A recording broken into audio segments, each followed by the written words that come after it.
When you do this and you do that. Yeah, all right.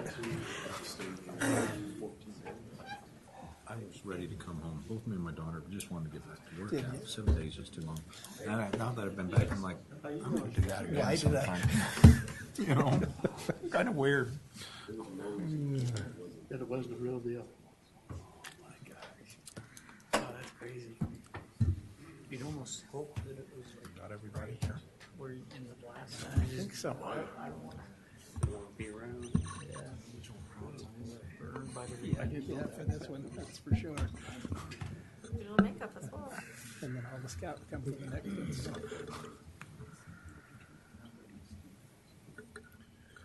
Let's go ahead and get started on our pre-council. We are just past 5:30. Make sure my phone is turned off here. I'd like to welcome everybody out. We're going to start tonight with, I've asked Councilwoman Albrecht to give us an opening comment.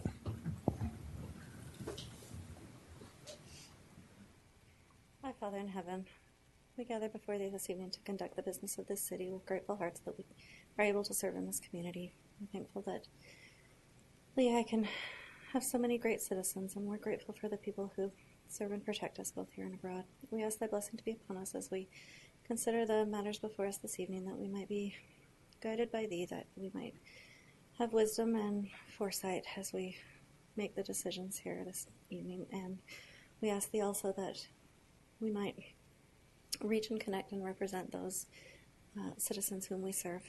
We ask for these blessings, and we do so in the name of Jesus Christ. Amen. Amen. Thank you very much, Paige. Okay, first thing on the agenda, well, actually, I guess it's the second thing, is item number 2 is the presentation and reports. We have on the agenda 2 things that were sponsored by Council members Revel and Council member Condi. Do you have somebody's going to present on that? Do you guys want to take the lead? I'll take the lead on mine. Okay. Yeah. So I was contacted by actually a friend of mine. His name's Michael Zappi. He recently has looked at doing a home-based business, and initially wanted to do it in his garage. He bought I guess it's kind of a laser cutter engraver, and he was going to do some personalization of some different things. And so he bless his heart, he did the right thing. He came to the city to get a business license, and lo and behold, found out that our code restricts him from using his garage, or any of us from using our garage, or an accessory building or exterior building for business purposes. You can only use the main dwelling of the home. And so he called me. He was quite frustrated, and said, "Golly, here we are, look at all the businesses in the world that have started out of a garage." And and he sent a letter, and he named Amazon, Apple, Disney, Google, Harley Davidson, Hewlett Packard, Lotus Cars, Maglite, Mattel, Yankee Candle Company, all these different companies that are very successful. This started essentially in someone's garage. And so he just reached out. I told him, I said, if you really want to maybe give this thing some feet, there's some make it successful, why don't you do a little research? So he did. He looked at the codes of 26 different cities around our city, or around our state, to find out what their codes are. And I think I emailed each of you that letter from him. Of the 26 cities which he researched, 18 of those cities allow for garage use in some form, many being unrestricted. Lehi is among only 8 cities who are completely against garage usage for business purposes. So hearing his kind of side of the story, I thought it'd be important and prudent to bring it to the council and see if we can discuss it and see what everyone else's thoughts are as well. Great. Chris, do you have anything? No, I agree. When Johnny first brought this up, I thought it was worthy of our discussion and worthy of us reviewing the code that prevents this, and also looking at the other cities that allow it, and really just try to understand what the reason is that we prohibit it, and if we really need to, if that is really the intent of the ordinance that's in place right now or not, and if we need to change that. So. Okay. Mike? I was just going to say, so right now, the code, you can't use anything in the garage. Is that correct? For any type of business? Yeah, in fact, if you want, I can read you the section. It just says the home occupation shall not occupy any space. And we actually just amended this recently to make an exception for swimming lessons if they had an indoor pool or a pool in an accessory structure. So it cannot occupy any space in any attached or unattached garage or accessory building on the parcel except for swimming lessons in an accessory building covering a swimming pool. And then it also says the home occupation may not occupy any area outside of the dwelling except for swimming lessons. And my understanding, the intent of this, and really if you read the purpose of the home occupation, we're allowing commercial activity to take place where we normally wouldn't. I mean, these are residential zones, and so we want to ensure that it's always secondary, incidental, that there's no impact.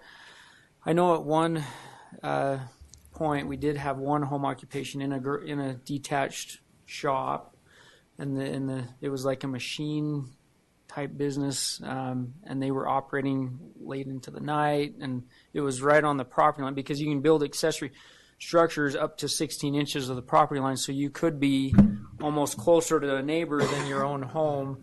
Anyways, those are, I think, the reasons why we don't allow that. And I think the other reason and we've had violations where they've used the garage, somebody wanted to do auto repair or they wanted to do woodworking and they're operating out of their garage, so now that space takes up where they normally park, so then their cars end up more out on the street, so it's starting to create an impact. But I totally get it. There could be times where there's a totally legitimate business. But I'm just telling you why I think it's in the code written the way it is. But yeah, there's certainly, debate that you could have. And it makes you wonder sometimes if someone like Michael, someone else would come in to get that permit and find out they can't have it. What are they going to do? They're probably going to go home and do it anyway. I mean, some people would, maybe, And so can we, and I understand all of that, because some people are going to take it too far, and now we're infringing on someone else's, property and their quality of life. As I look down through some of the cities and what their restrictions were, some of them just say you can have it anyway. There's no restrictions at all. And I don't know if I necessarily agree with that. The one that I liked probably the most would be something like Pleasant Grove has. There says the home occupation shall not occupy any area within the garage unless the garage still functions for parking and as long as 2 parking spaces for residential use are still available. So if he wants to go out and work in his garage, he can, but at the end of the day or whatever, he still has to be able to use that garage for parking. Or if you have a 3-car garage, you could use a single bay to... Yeah. Mm-hmm. Yeah. The home occupation shall be conducted wholly within the structure, not to exceed 25% of the total floor area of the structure. That kind of gives them leeway to do it, but it also says, your garage can't be just converted into a total, Okay, but is there any way to have something similar to that, but maybe make it more to where they have parking on the driveway and not on the street? Because I know a whole lot of people who can't park 2 cars in their and they don't garage. have a business. Because it's a storage unit. Yeah, and No, I'm with you. frankly, that's none of my business. They can do whatever they want in their own garage. So maybe just to keep the cars off the street would be my priority, not necessarily you got to get it in there. Another city that I think had some interesting parts to it was Eagle Mountains, that says all home business activity except passive storage shall be carried out within the home or an accessory building and shall not be observable by the general public or from the street in front of the residence, unless specifically approved in the home business license for such activities as outdoor playtime, preschools, and day care centers. And then they say garage doors shall remain closed while business activity is conducted within. See, and that was kind of my thought is, if I live in a residential neighborhood and somebody, is using a garage as a wood shop, and it's one thing if it's a hobby. Yeah. I've got no issue with that. They're not going to be doing it all the time, but they're going to want to have ventilation. They want to have air, and I don't want to be driving past that thing every day. Yeah. To me, that would potentially devalue my property, which isn't right. So I kind of like that thought of, it has to be closed during business hours or find some way to make that happen. Yeah. Well, Johnny, I kind of like, too, when you mentioned that like Pleasant Grove, that they allowed almost anything. But I think it should be restricted, not really restricted, but it should be on a case by case. Like, okay, what can we do? Or it could be, but it has to be looked at and to see what the business is and if it is something that, we would want in the garage. I mean, even Blender Bottle apparently started in their garage. So, I guess if I can clarify two things here, at least what I'm hearing and at least what I believe, maybe more what I believe than, well, I'm hearing it too here, is, first of all, I don't think we want to restrict anybody from starting a business. Okay? Correct. We want to promote business and home businesses because, I wouldn't have this, I wouldn't have this. We wouldn't even be communicating like we do today if it wasn't for, these small businesses that start in a garage. That being said, the one thing that really concerns us is the nuisance. So I don't think it's the garage business that concerns us. It's the nuisance that may be created. Would that be a correct statement? Does everybody agree with? The nuisance that would be placed on their neighbors. Right. That is unintended or whatever, but you're correct. And I get that, and I can see where this should fall under some kind of nuisance ordinance. But I think we need to be very careful about restricting that business opportunity that everybody should have. I mean, that's a property right, guaranteed by the Constitution, right? So what I would suggest is we need to find a way to just write the ordinance or rewrite the ordinance in a way that just protects the public from the nuisance, but doesn't do anything to hinder the opportunity for a business. Ordinances already in place to control nuisances like these? As an example, you brought up that somebody could be operating in a shed close to a property line of a neighbor, okay? And they could be, but it might be, for instance, it might be something like scrapbooking or something that they're doing back there. Well, that certainly wouldn't be harmful to the neighbor. But if it creates noise, if it creates dust, if it creates that kind of nuisance, those are the things we ought to be able to identify and restrict, I'm hoping. But I think there's a lot of businesses that wouldn't cause a nuisance, and we don't want to restrict them because of the businesses that would. And just as a quick example, I have a neighbor that built a shed, but it was it looks like a nice apartment, but it was meant for him to play his guitar and music. And he soundproofed it. He did everything he could so that he's not a nuisance because it sits in the back corner up against three neighbors. But he knew that his intent was to play guitar, electric guitar, play drums, but he didn't want to disrupt his neighbors. So he went, and so I agree. He took the steps necessary to mitigate that. And obviously the only way it's reported, right, is if we as residents report that, hey, this person's creating a nuisance. I want you to come, and the police come out and they check it and whatnot. So if the police aren't being called out, then hopefully that means they're not being a nuisance and they're able to use their property in the manner that they see fit. So I think that this code, the reason it needs to be in this particular section is just so it's specific to this purpose, right? I mean, we have general nuisance laws or noise ordinances, things like that, but if we can just rewrite that, I think a blend of Pleasant Grove, Eagle Mountain is kind of what we're looking for, but just not make it. Let's see if we can make it less restrictive without creating a nuisance for the residents. And to me, having a follow-up on the nuisance or a way to enforce a nuisance specific to this would be important because I get what you're saying, Mike, but at the same time, if we do it that way, then it's a conditional use and it's coming to us every single time, which slows down their ability to actually get the business off the ground. So if we could have some enforcement, tied specifically to the business nuisance, I think that would solve that problem. Yeah. One Saratoga Springs has, I think, some good options. It says building and fire codes. A home occupation including home occupations located in accessory buildings shall comply with all applicable building and fire codes. For example, if a home occupation is located in a garage, approval for occupancy must be given by the building official and fire marshal. So that's kind of a case by case basis, but it's not a conditional use. Yeah. It's approved by the fire marshal and the building official. So maybe they are obviously looking at these, nuisances as well as when they look at those. And so if they can see this is going to be a nuisance, and if you're going to have some big machine in your garage that's going to be pumping all day and loud, maybe that's not the best thing for it. I guess it's at his discretion. Well, I think it'd be reasonable. I mean, a lot of people do run woodworking equipment, whether it's, But sometimes it's not even for occupation. Well, it's for a hobby, but if you're going to do it for a business, it would make sense that you do go through the process and say, hey, am I operating in a safe environment here? Right. I think our fire marshal just needs to make sure that, yes, these are suggestions. Let's do this and let's comply. And I think that'd be appropriate. So one question to that, the legislature this last year passed something, I don't know what they called it, but the business fee thing where we can't charge a home business fee. Is that correct?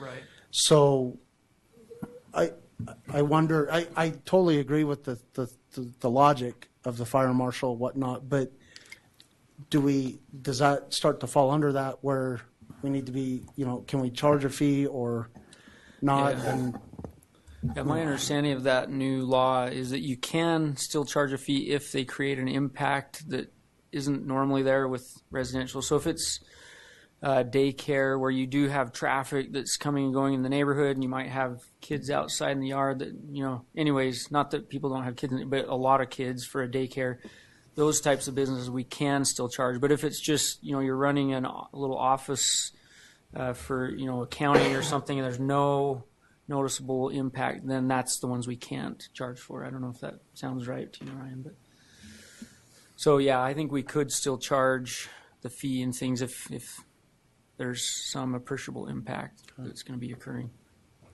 And when we're talking about a fee, I'm sure, or I would hope that it's an appropriate fee. For instance, if it's just for the fire marshal to stop by and say, "This is your list. You need things you need to do." That would be a pretty reasonable fee. Right. Yeah, our home occupation fee, I'll have to double check, but I think it's $40. I mean, it's very nominal. And then if they need a business license, which we leave it up to them to determine if they need a license or not, and that's $80 a year. So it's not a lot of money if they do have to pay fees. So. Okay. It seems like this would potentially be a one-time fee because once they have it set it up, we don't have to send the fire marshal out on an annual basis. It's just the $40 is just a one-time, and as long as they're in business, they never have to come back for that zoning approval. That's just really to get the zoning approval and make sure we inspect if it needs to be, and then the $80 is an annual fee if they want to keep their license current. Yeah. So is this something we need to direct to maybe craft some new language based on the discussion here? Yeah. Yep. In fact, if you want to forward your email and just highlight the ones that you want us to specifically look at, we can definitely jump into that. Thank you. Yeah. Okay. That's it. Okay. Item 2.2 we have was brought by Councilors Hancock and Condi. Arts expansion discussion. Are you going to lead that, Cameron? Yeah, I'll go ahead and take the lead. So we were directed to do some research into a couple of different agreements that other cities had done regarding working to develop theater space for their communities. So I'm going to talk a little bit about those agreements that we looked at, and then we have some representatives from the arts community here to talk to us as well.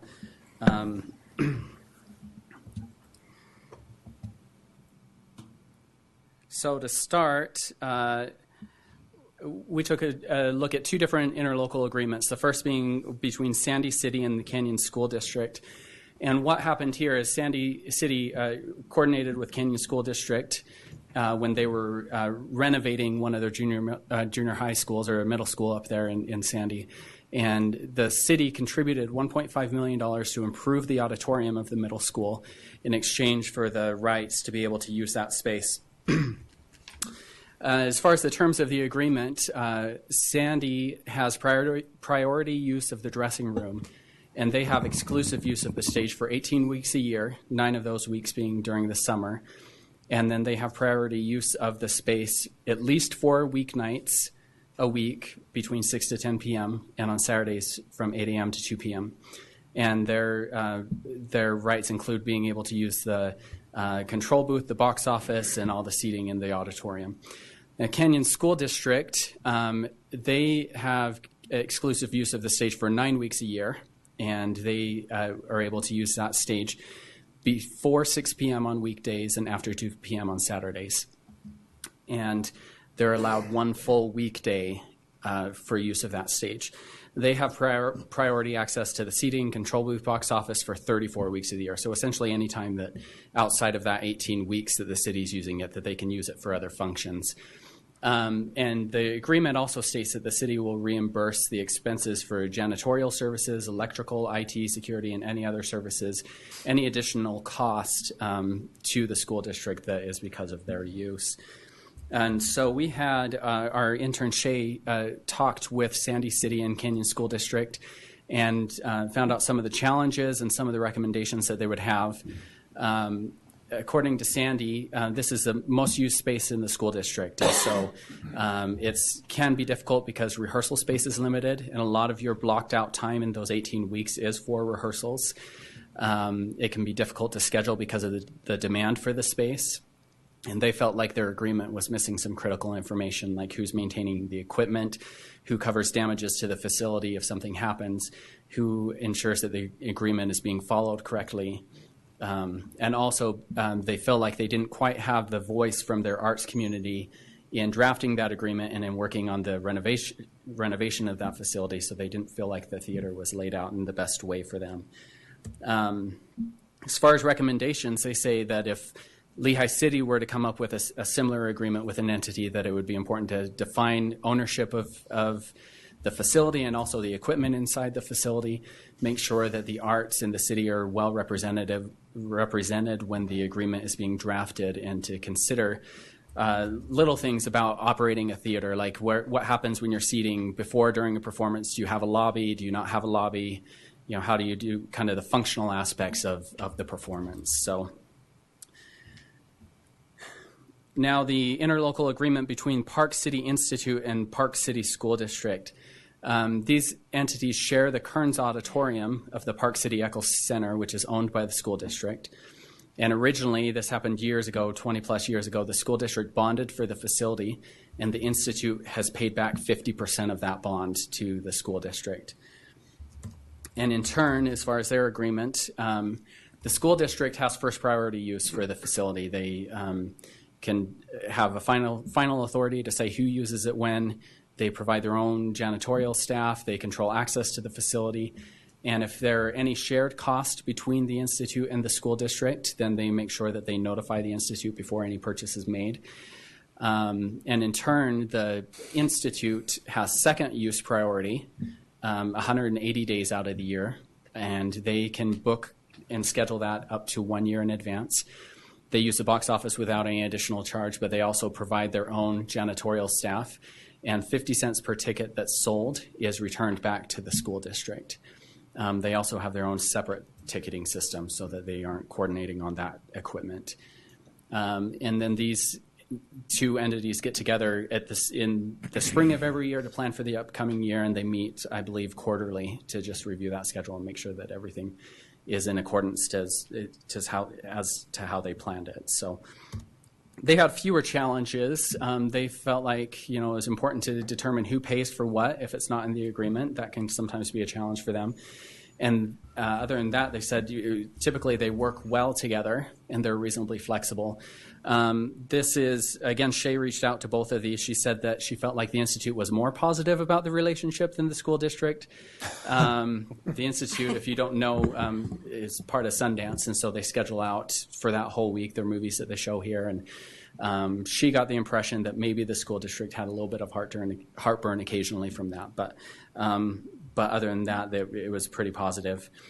They have good communication. Some things that they felt like were important to determine is who pays for what supplies, cleaning, toilet paper, those kind of things. Are they shared costs? Do you provide your own, that sort of thing? And they recommended a 5-year minimum agreement because school boards change just like a city council does every couple of years. And so you wouldn't want that agreement to be in place for 2 years and then have the board change and maybe have that change as well. So looking into those two entities, we also were asked by Councilman Hancock to reach out to SALT Contemporary Dance Studio. It's one of the premier dance studios in the area, And I know Paul has met with them, and I had the opportunity to meet with them as well. And there's a high demand for performance space in Utah County, obviously, a lot available in Salt Lake. But in Utah County, we struggle a little bit with that. So we have with us, and I'll invite them up, Michelle Nielsen, who's the founder of Salt Dance. And then Lexi Corbett is here supporting her as well, who's the executive director. So I asked her to talk a little bit about what they do, to provide some information about arts in the area, and then maybe we'll go from there. So she'll take a few minutes for that. It's awesome research. Thanks so much. Thanks. We'll just be really fast, but I wanted to talk about this need and just kind of hopefully begin a conversation that can continue. This is a long conversation. There is a great need for what we're doing. My name's Michelle, and I am the artistic director of Salt Contemporary Dance. We are actually a professional dance company. We are the second largest now in Salt Lake, and we are a contemporary dance company. All of our members are paid a salary, and we reside at a studio and use their space, but are ultimately one of the only professional companies outside of Salt Lake, and we're in this area.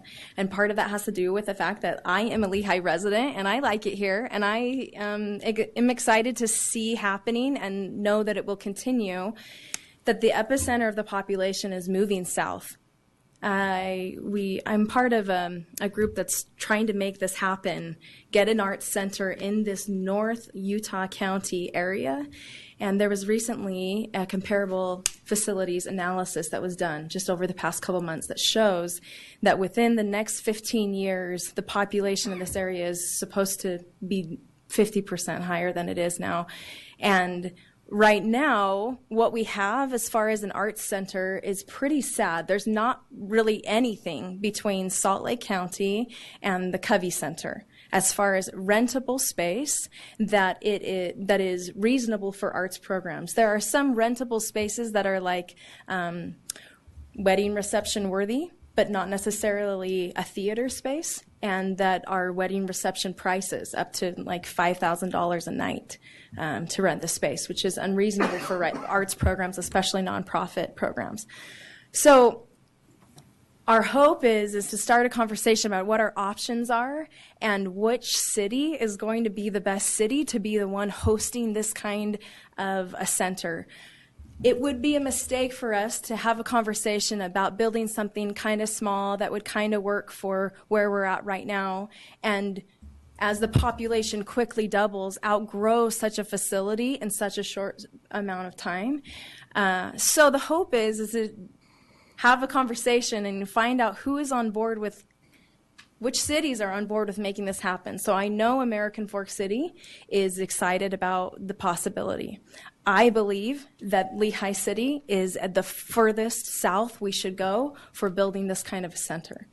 And that is the fact that Lehi has told everybody in Salt Lake County that's afraid of that point of the mountain that it's okay to come around, that it's not that far. Somehow Thanksgiving Point area sort of giving everyone that idea that it's going to be okay. And thanks it's to Geneva Rock, Point. it's not a point anymore. So the hope is that Lehi can be the place where this, and really complete what Lehi is already offering. There's so much happening here, and people know that, and they look to Lehi, and they're not afraid to come to Lehi. And I feel like if Lehi can offer an arts center, it would really complete the picture for them. So when I first moved here, and I lived just off of Center Street, between Main and Pioneer Crossing. And I looked up online what Lehi had as far as an arts center, and I was so excited that there was one right on Center Street. I was like, this is like, I could walk here. And so I started going down that road, and when I passed it, it made an impact on me as far as what Lehi views the arts, that this is where Lehi's at as far as an arts center.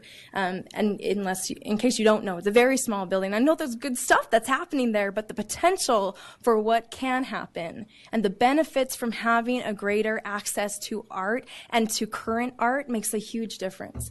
So my kids are all in sports, and they're amazing and great at them, and I love sports. But I'm a huge art supporter because of what it does and how it changes them from being in a place of comparison and competition to a place of creativity and collaboration.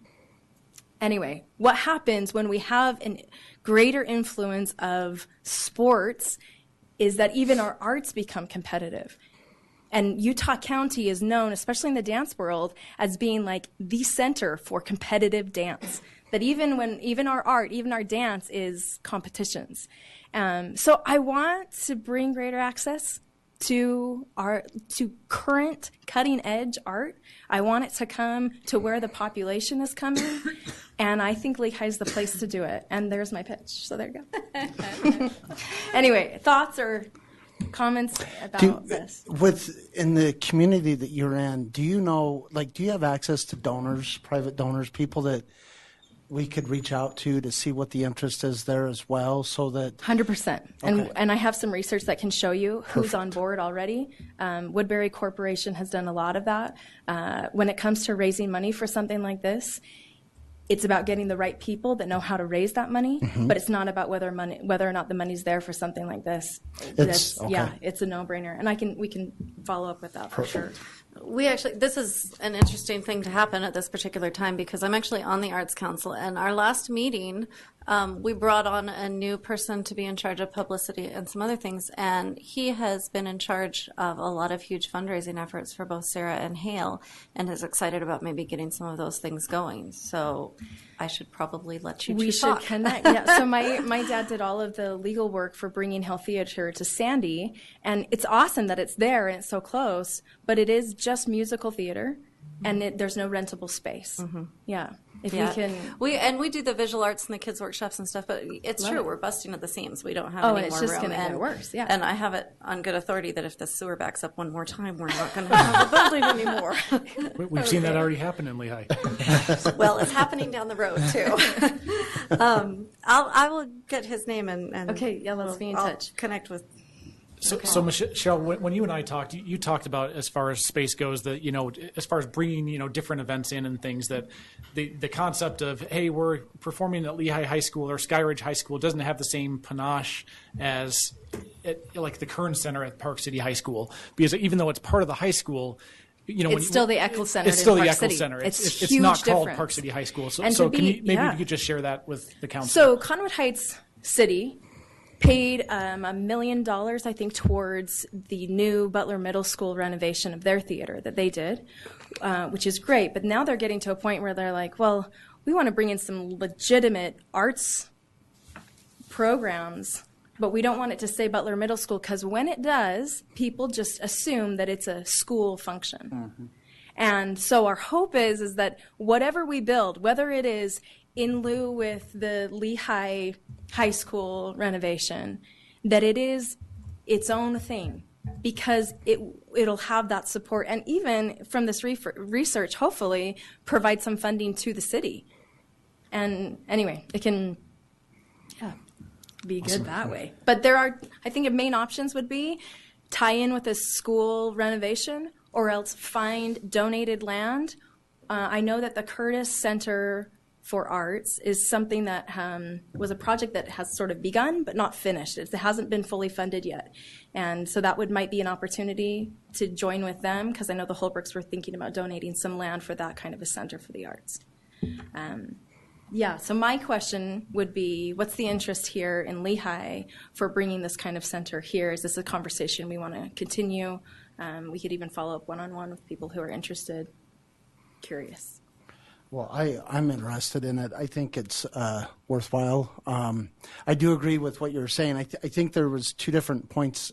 You kind of brought up one avenue I was going down is how can we help more the city arts council and the local art population, dance population, music, whatnot, have a more appropriate space for them to perform, things like that. But on the other hand, if we wanted to do that, but also do things which you're part of and bigger, obviously that isn't going to work very well in that kind of a space.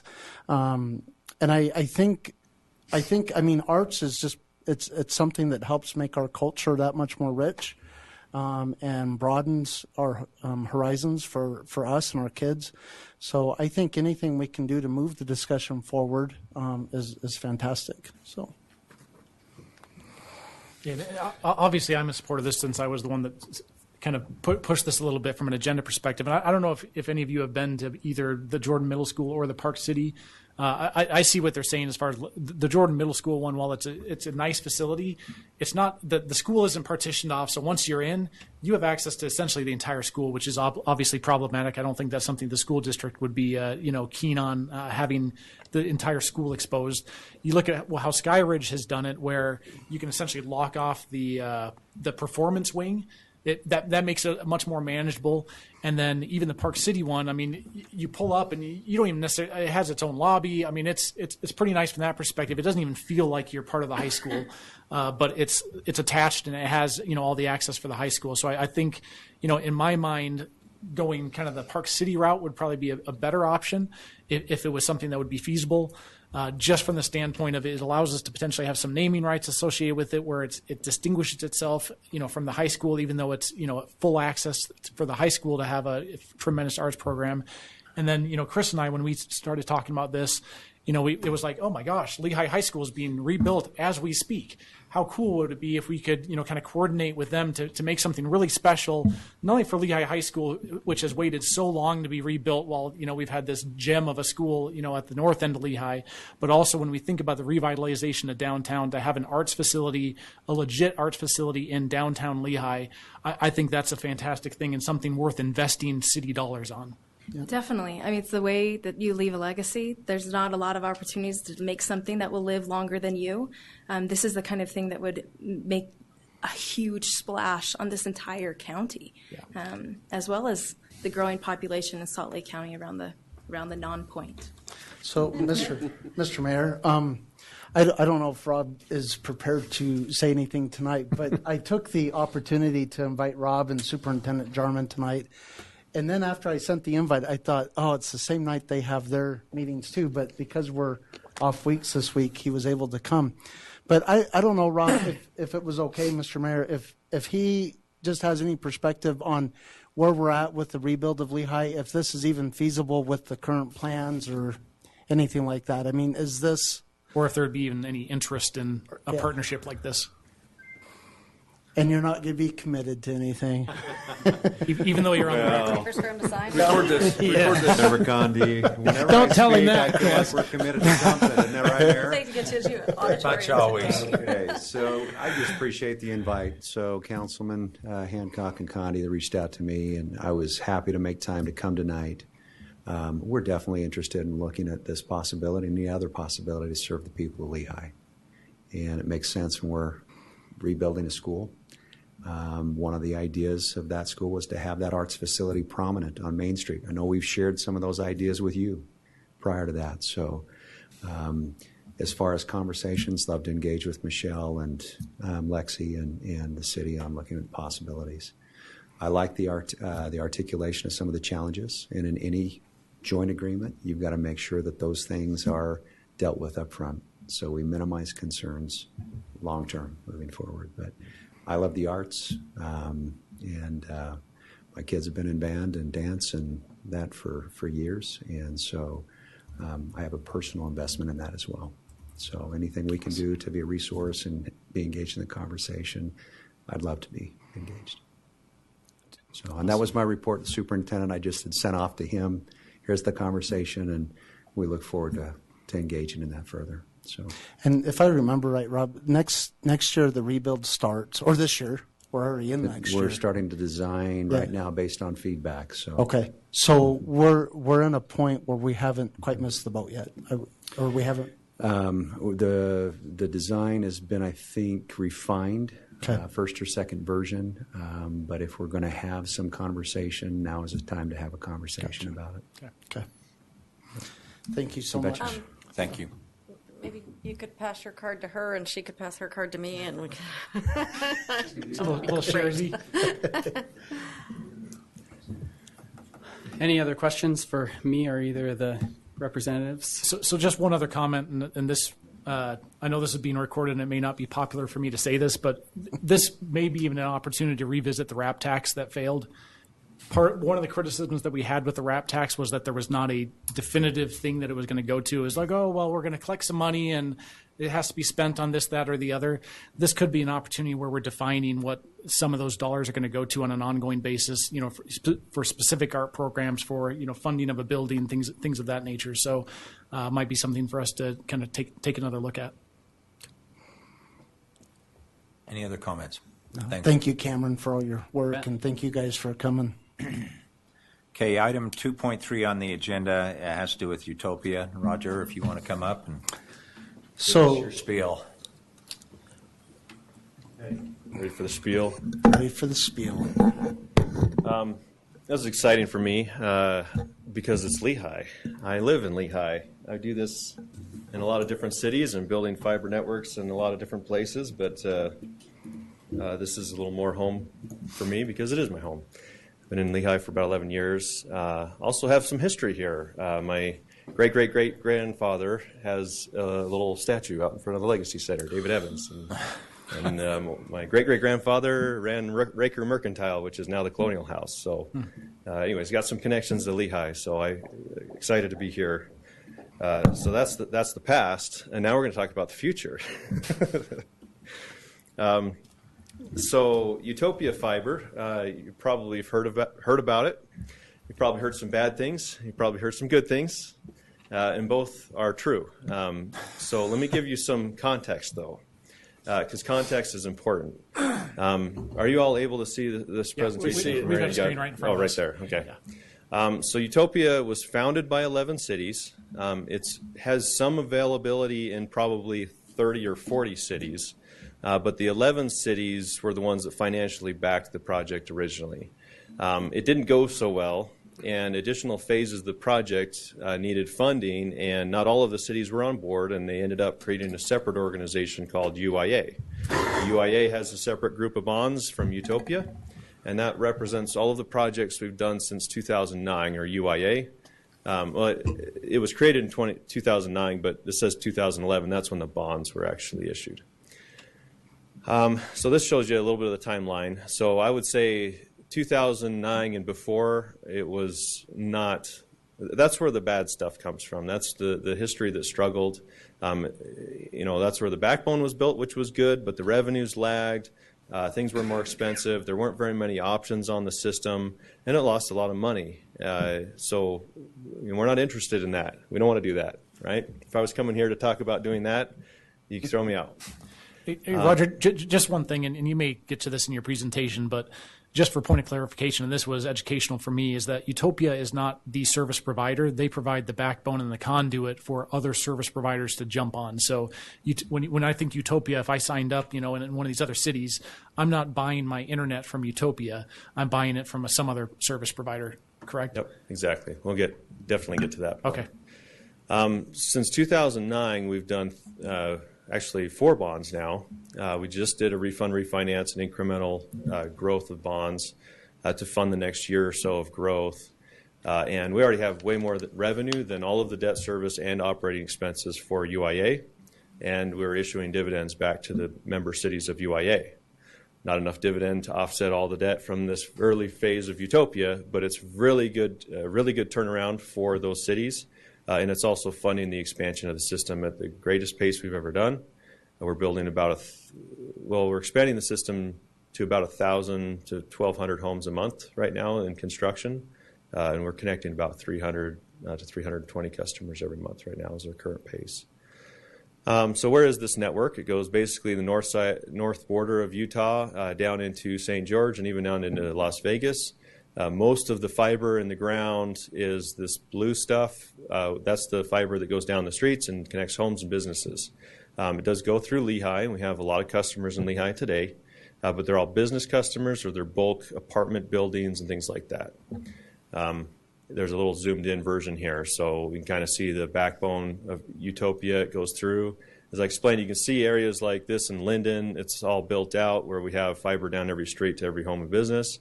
Orem is partially complete, but I think within the next week, we've got another 1,200 homes that are going to have the service available over here. We're building over in this area right now. We're building in Layton. We're building in West Valley City. We're having a lot of expansion right now. But we have other cities where we have Draper and other things where we're building routes, but they're just, we're just like a telecommunications company operating in their city. They're not a financial partner in the build out to the homes throughout the city. That's the next phase of the project. They're in a similar situation with Lehi, where you've just allowed us to be in the city. We have a franchise agreement.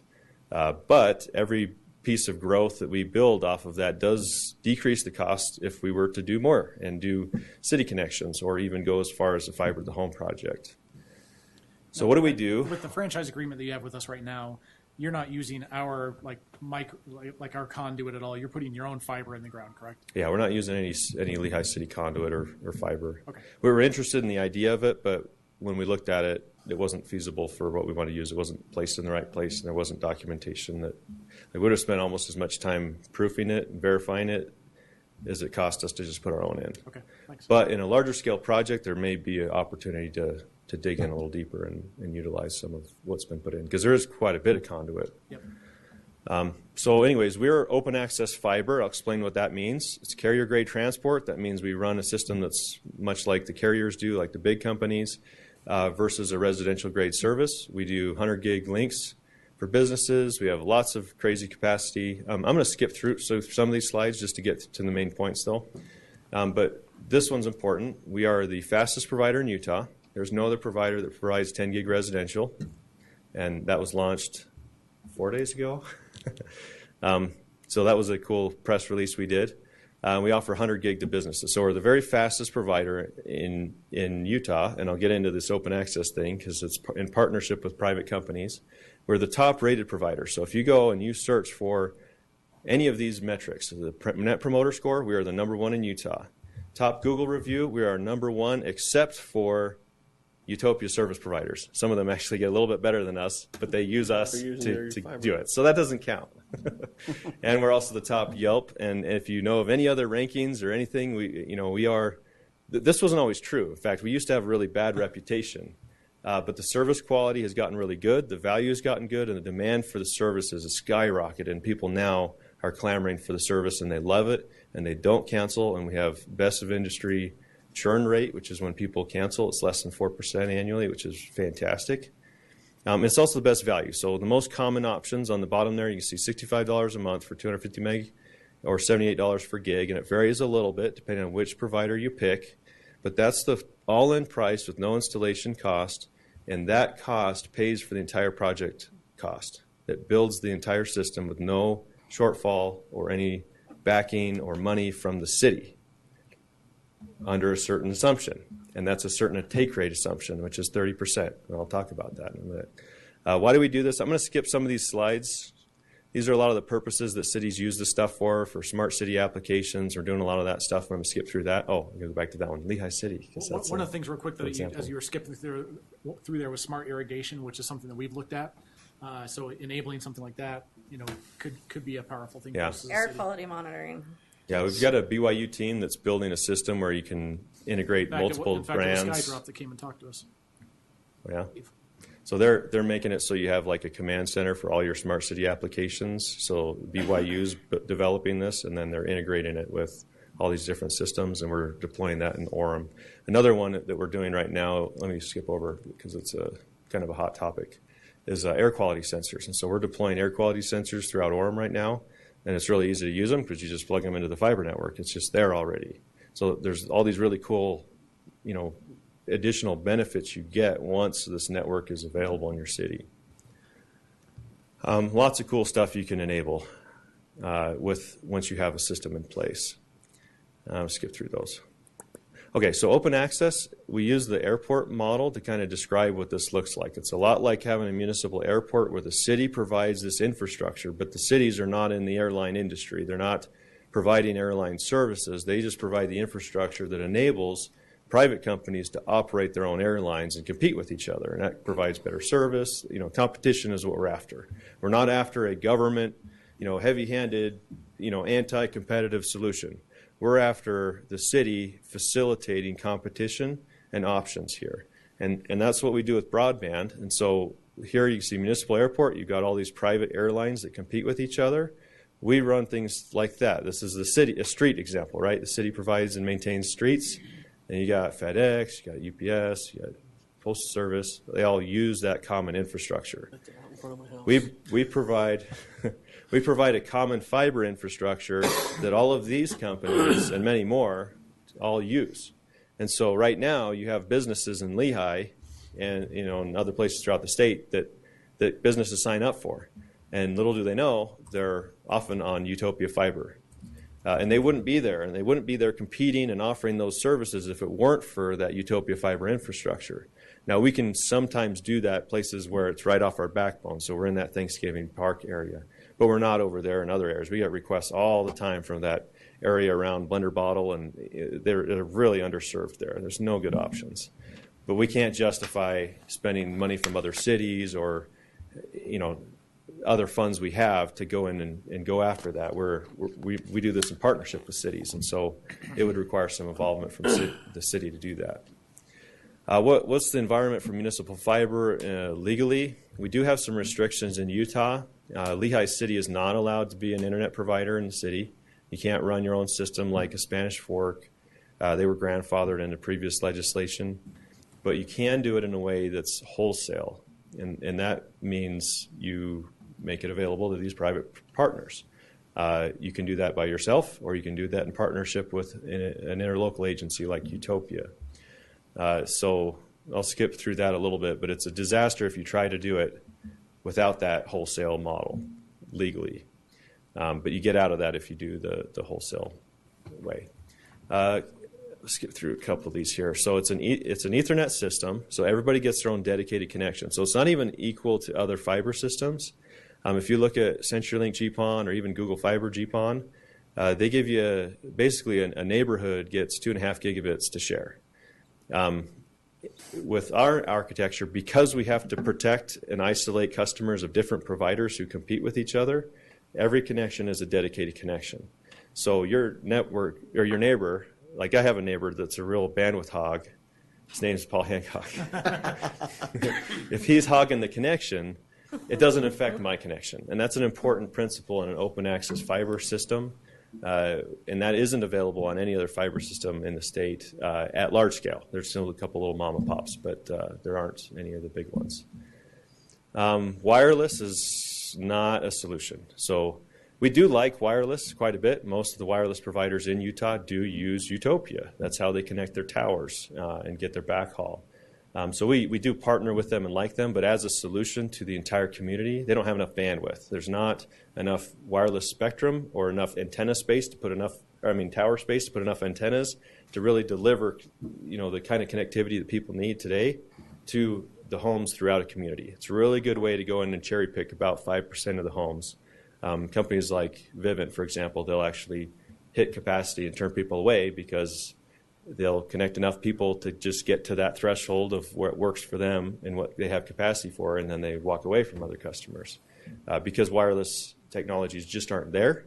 And even the next generation stuff is incrementally better, but doesn't really resolve the needs that people have today or that increasing demand over time.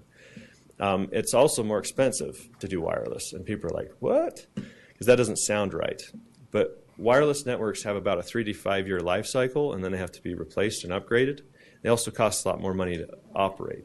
So if you have the ability to fund a project long term, which Utopia does, we're an interlocal agency and we can do bonds, we actually can build these networks on a long term payoff, and they're less expensive over a long period of time than a wireless network. I'll skip over some of the wireless stuff here. How are the non-Utopia options? They're hated, the most hated companies in America. They don't do well. Utopia has, on the opposite of this, it's very, very popular. We have the highest net promoter score. It's a third-party survey that we had conducted in May, just this last year. Net promoter is 60. That's a metric if you compare to, well, I don't want to throw too many companies under the bus here, but if you look at the incumbent providers available in Lehi and what their net promoter scores are, they're atrocious. People don't like the service that they have, and so we do well. People like it. Why do we do well? We're fastest, top rated, best value. I mentioned that earlier. Now, is this sustainable? Utopia originally did not prove this was a successful thing to do. Everything since 2009 has been profitable and covered all of its costs, both debt and operating expenses. We're growing rapidly. The profits are being used to pay dividends to the city and to expand the system out. This is a chart that shows our revenue versus our debt service on our bonds. So it was a little hairy at first as we had debt service and had to accumulate customers and get revenues from those. But now we have a lot of profit here, and that's what's being used to fund the growth of the system. We actually have this little red line go up again because we just did take down additional bonds, but we still have tons of headroom in our profit. So we've shown that incrementally we can add additional debt and build new networks, and that those networks pay for themselves completely with the revenue from the customers, with no subsidy or debt from the cities that partner with us. This is the combined Utopia UIA revenue, and so we're actually up over $1.4 million a month now in revenues. That's covering all of Utopia's operating expenses. You know, we're not well, I don't want to throw other agencies under the bus. It's for a government agency, it's doing really well. And for a government project, it's doing really well, and we're governmental. A couple news things have come out here. Utopia, this was just December 28th, a couple weeks ago. Daily Herald was always harassing us for years and years and years. They got into our information and said, hey, this actually looks really good. You guys are going to pay a dividend. You guys are growing. This is fantastic. So that was cool. We got fastest internet in the country. You know, this makes this a place, you know, these places where it's available, they're places people want to live and where they want their businesses. Right now, I wanted to live in Lehi enough to move here, but I moved to a neighborhood that had fiber, specifically because it had fiber in the Traverse Mountain area. But that's a shortfall in a lot of the other parts of the city where they don't have the services. They can go to work and get good fiber because there's a lot of fiber competition with businesses, but residentially, the options are really bad for most of Lehi. So what does a partnership look like with Utopia? We do almost everything. We can actually do the bond. We could do a bond for a project in Lehi. We can pay off all the bond with the revenue from the system. We do all the maintenance. We build it. We locate it. We replace stuff over time. We market it. We sell it. The only thing that we need from the city, and this is the gotcha, is a pledge agreement that basically says that if there's a 30% take rate, the whole thing pays for itself and the city's on the hook for nothing. But if there's a shortfall and we don't get 30% take rate, then the city's on the hook for the shortfall. That's scary. If we think there's any chance that the city would ever have less than a 30% take rate, we don't do this. If we think it's a 35% take rate, don't do this, even though that would be profitable. But that's a little risky. But we believe, with pretty good data and pretty good track record, that we'd have at least a 45 to 50% take rate, and that's probably conservative. Roger, just to clarify, take rate means subscriptions. How many homes sign up on a percentage basis? Yep. So this would be the services offered. You'd have 250 meg for $65 a month, 1 gig for $78 a month. Probably don't get a lot of signups for that 10 gig product, but that's pretty cool.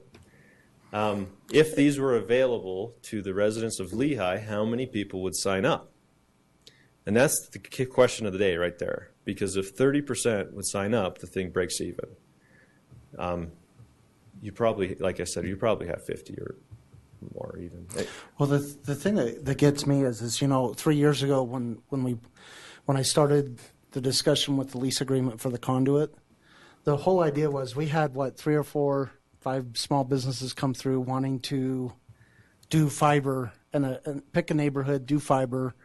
We had a couple that had pointed out our conduits. We wanted to create this agreement. But then we created the agreement, and then, like you said, we found out that they all went away. And we're like, well, what happened? And what I found out is what you said, is that the location of the conduit wasn't ideal. So it was easier for them, more cost-effective, just to bury their own fiber and penetrate the market that way. Most but of them though didn't have the financial wherewithal True, to even do yeah. that, Build it out. which is why Right. we haven't heard of any other fiber providers in the city. But the other thing that I think is great about this, and I learned this through my brother-in-law who's in Payson. So I work from home. My brother-in-law moved here from Kentucky, works for Humana. He got approved to work from home. And when he told me he was on Utopia, I thought what you said, well, you're Utopia, that's your fiber, but it's also your provider. And he's no, X-Mission is my provider. Utopia is just the backbone. And when you show that graph of how many potential providers there are for me as a consumer to select, it takes the whole government thing of it out of the picture to me, because we're just providing a way for the competition to come in. And that's the number one question that's asked when people move into Lehi, or they're tired of some companies. Who do you use for internet? And you hear the same names over and over again, and you know that. I mean, right? And for me, I work from home. I pay $70 a month. My company pays $70 a month for my internet through Comcast. But it's I don't know, 200, 150 meg, something like that. But, I will pay a little more because my work wants to make sure that I'm up and running and that I've got a decent, I've got good speed regardless if I use all that. But really, there's no, CenturyLink, they can't provide. They're not in our neighborhood. So really, you're down to Comcast and some wireless capability, Vivint, things like that. So like you said, it's very, the ability to provide competition right now in Lehi, from my perspective, is quite small and quite hard. So, Roger. Yeah, this is private companies like this. This isn't an anti-private internet provider. I mean, the incumbents don't like it. But we've got this long list of Utah-based companies and even some national providers who would come in here and say, please do this so we can offer services to Lehi. Roger, question for you, too. You mentioned that if it wasn't more than about 30-35%, it wouldn't be worth it. And you mentioned you had some data or something that you had done to see that we were up higher than that. What is that? What have you done to? So we looked at comparative data. Say, what does Lehi look like, and what's the nearest city? Linden is the closest city we have geographically, and that looks like Lehi, and we have a 52% take rate in that city. So, that's number one. And then we say, what do we look like? What does it look like from a competitive perspective? You're actually worse off than Linden. So the Comcast and CenturyLink options are better in Linden than they are in Lehi. So we would probably do better than 52% here. But I guess one of the main points I'd want to say is I don't want you to take my word for it. When we do these projects, the first step, in fact, I think it's a slide away. Well, no, it's some of the breakdowns. Roger, while you're looking for that, do you know, just off the top of your head, my brother-in-law lives in Payson. Do you know what the take rate is in Payson? Payson's not as good because it got started and then it got stopped because they ran into financial problems. Well, that was probably 12 years ago. And so some parts of the city have it, some don't. Gotcha. And it started there when they had 2 service providers and they were lousy. And so it got a bad reputation. But everything we've been building since 2009, we've gone in with the 10 service providers we have now. There's 10 residential providers, and they're good providers, and they have stability, and they have good customer service. So it's a totally different picture anywhere that's new. We did just finish a new area in Payson, and it's only been open probably 3 months, and we already have about a 10% take rate, I think, which is really good. We usually consider about a 3-year maturity cycle. And that way people can fall out of their contracts and shop it around. And so we usually expect to get about 15% the first year, another 10%, another 10%, and then it goes down about 5% a year after that. We've never had an area actually go down. All of the areas, Linden was 50% about 6 months to a year ago, and it's gone up to 52%. And we're still adding customers in areas that were built a long time ago. Because the demand is going up. We're changing a little bit, hoping to fix our reputation, and we have to a large extent. But fiber, people didn't know what fiber was 10 years ago, and people didn't know what gig was for, even just a few years ago. And now that's one of the most common options. Now we have a really good mix of 250 meg and gigabit customers because the demand has skyrocketed for it. Roger, We I'm got gonna get still time. more stuff Okay. on the agenda here, but I do have one question. If I could ask you real quick, because this is probably going to seem like a silly question, but the cost. The last slide you had up showed the cost per month based on your usage. Is that just for the backbone, and then you pay additional money for the? So this slide I didn't show, but this shows the breakout. $65 is the all-in cost. $30 of that goes to pay for the fiber system, and $35 goes to the service provider, like an X-Mission.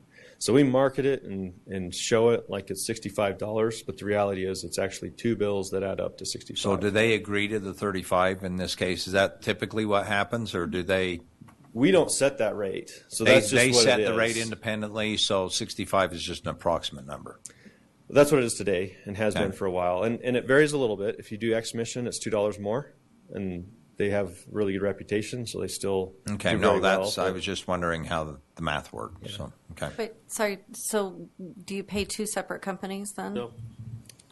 Yeah, we bill the $30. Who am I writing the check to? That's my question. You pay $30 to UIA Okay. because UIA holds the debt. UIA holds the bond for the size of the project we want to do, which varies a little bit because it doesn't have to be the whole city. We could go target just those areas where you feel like this is underserved. Maybe this area over here has a fiber network, and you don't want to, mess over the fiber provider who did the investment or something like that. I mean, this isn't an all or nothing, but it's probably most of the city, if not all. But yeah, UIA would bill the $30 from the customers who sign up, and if you don't sign up, you pay nothing, and then $35 you pay to X-Mission or Veracity or InfoWest or one of those 10 companies. Okay. Thank you. And that's kind of where the money goes and what it pays for in that chart right there. And that's one example. It's a little bit more for gigabit, quite a bit more for 10 gig, but the economics work with most of the customers on this model. Just real quick on the $30 for the infrastructure, I'm assuming that covers any replacement costs as well, so that you're not having to go back and rebond for the city as things need to come. Yeah, so there's churn replacement. It's actually about $22 of that pays for the bond. Okay. And then the rest of that is, we only do one-year contracts, so some people move. I mean, we don't lose many customers, but if someone moves and they cancel, we still have revenue to pay for another person to sign up. Yep. In general, it's always growing, and we come back and say, okay, the project has spent all of its money, connected all the customers it needs to cover its revenue. Now let's go connect to that next customer. Well, that next customer is really profitable for the project because it's just connecting a customer where there was already a fiber network, as opposed to funding the entire backbone, electronic systems, and all the other stuff. So it's a good problem to have to add customers. And then before we wrap up, if you go to the page that you were on, which is kind of the typical next step, so we can just kind of talk about it. Next as a council. steps, and this is where I would say we're at, is that top one is a community survey, and we can help with that. We can host it. We have paid SurveyMonkey stuff that we're running a couple surveys for other cities right now. I think Elk Ridge has an active survey, Farmington has an active survey, and we've completed several surveys in other cities that are looking to do these projects. And we're happy to host one for you, or you can host your own. But it kind of just gauges the interest of what's the satisfaction with what's out there. If these options were available, would you sign up? And we can kind of gauge what the likelihood of success is for a project. And like I keep saying, it would be really easy in Lehi. I mean, there's some places I don't know that it would be as successful, but from what we can tell, and based on competitive options and demographics and the options available here, it would do very well here. When in those steps do we find out how much we're off on the hook if we don't get the 30%? So you'd find out at the end of that survey, we would go back and say, this works everywhere in the city really well. If we see there's some pockets of the city where people are happy with what they have and less likely to sign up, we may carve that out and say, hey, instead of this being a $50 million bond, or whatever it ends up being, it would be a $30 million bond. We would do the bond. The agreement from the city would be, we're going to pay, we're on the hook for approximately $5,000 per $1 million a month in debt service. And there's actually a slide in here, and I'll send the slide so you have it. So this would be like a per 3,000 homes example. If you actually didn't get to the 30% break even and you got to 25%, you would have a $2,900 a month shortfall they'd be on the hook for. And then so you just multiply that, is it times 10 for Lehi to get to 30,000 homes? How many homes do you know what the count is? 20 something. 20 something, so a little less. So, I mean, that's, you say, what's the worst case scenario? I mean, it's not going to be 0% take rate. It's not going to be 10%. I mean, it would be incredible to think that we'd ever be at a 20% take rate. I mean, but that's why you do the surveys. You go in there and say, oh, we easily are in a 50% take rate. We can pay off the obligations early.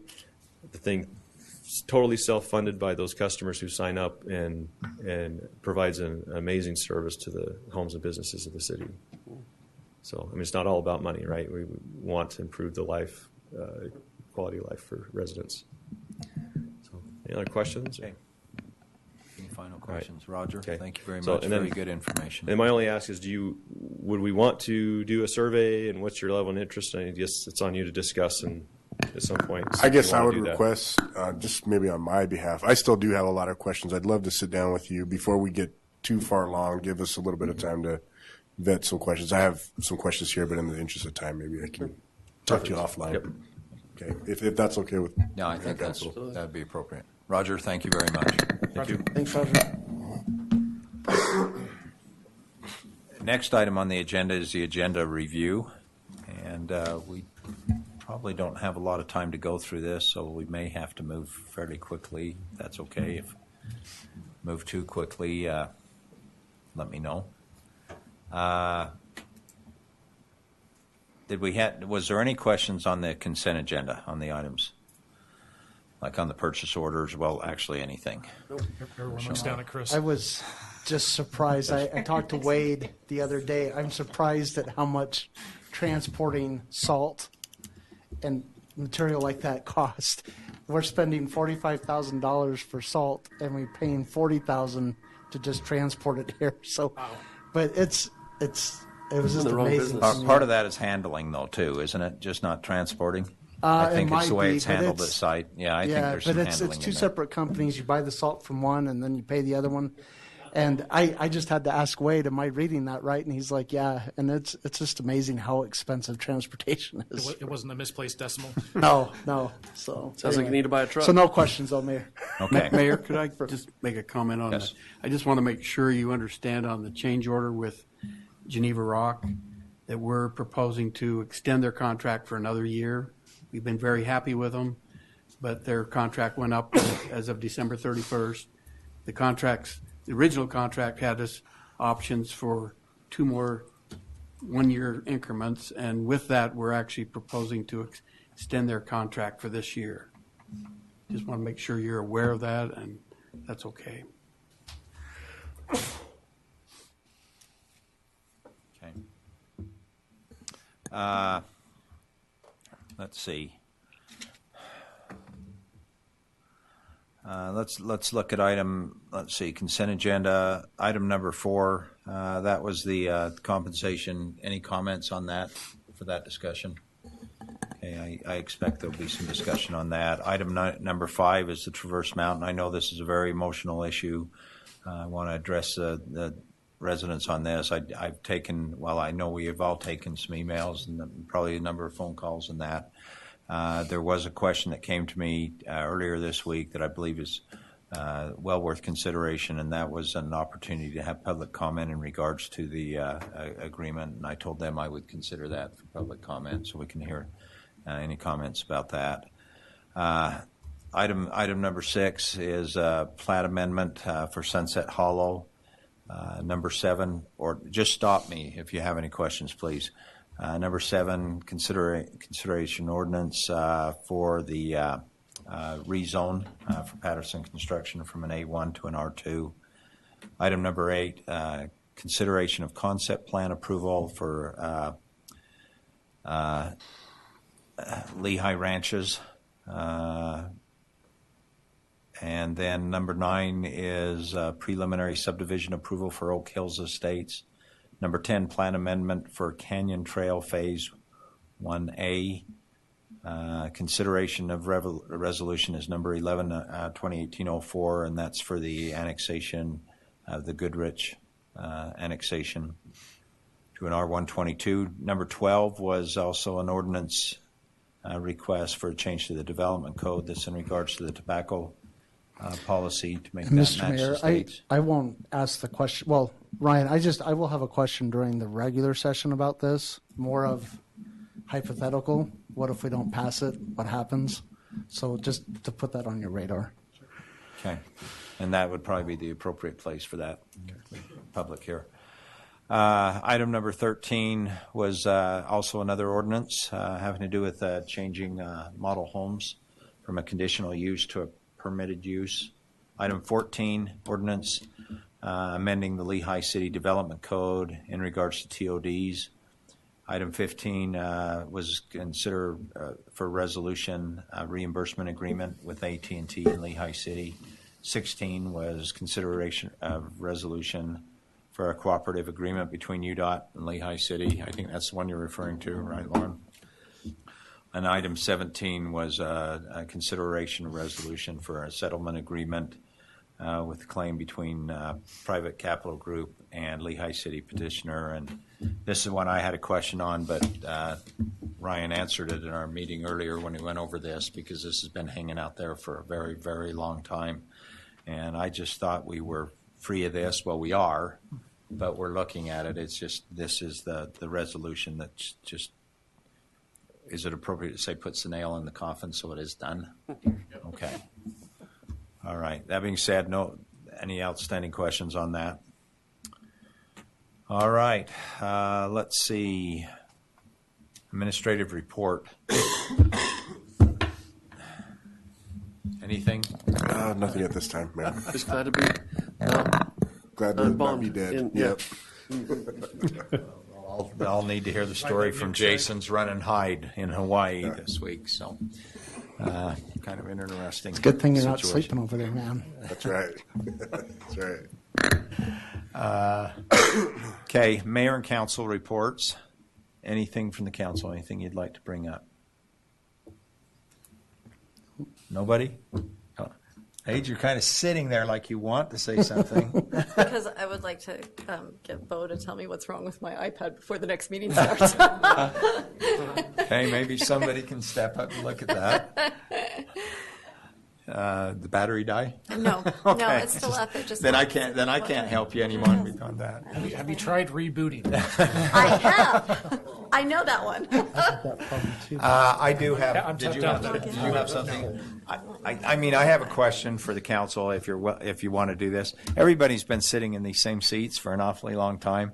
It seems like it might be appropriate if we want to consider a change, just so you can get to know your new neighbors a little bit better or something here. I don't know. I just thought, man, you guys, are you tired of sitting in the right place?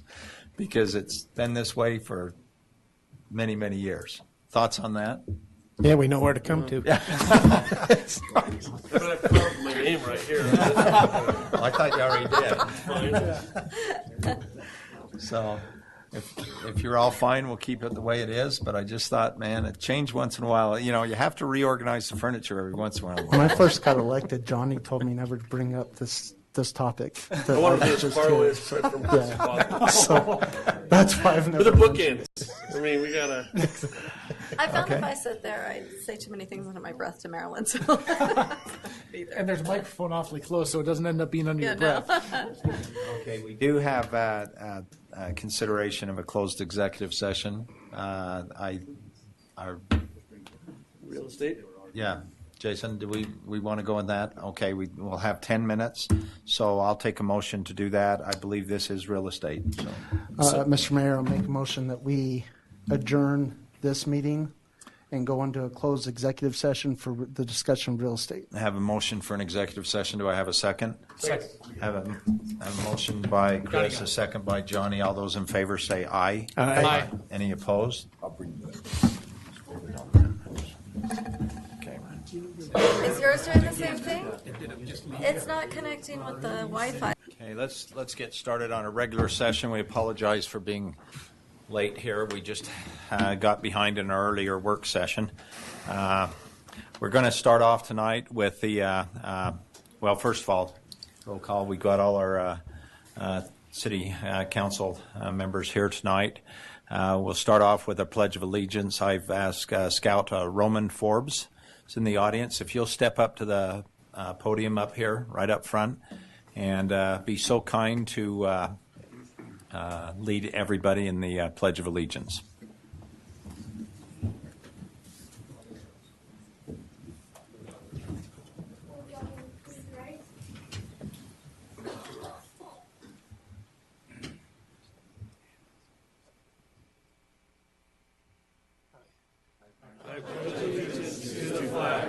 Of the United States of America, and to the republic for which it stands, one nation, under God, indivisible, with liberty and justice for all.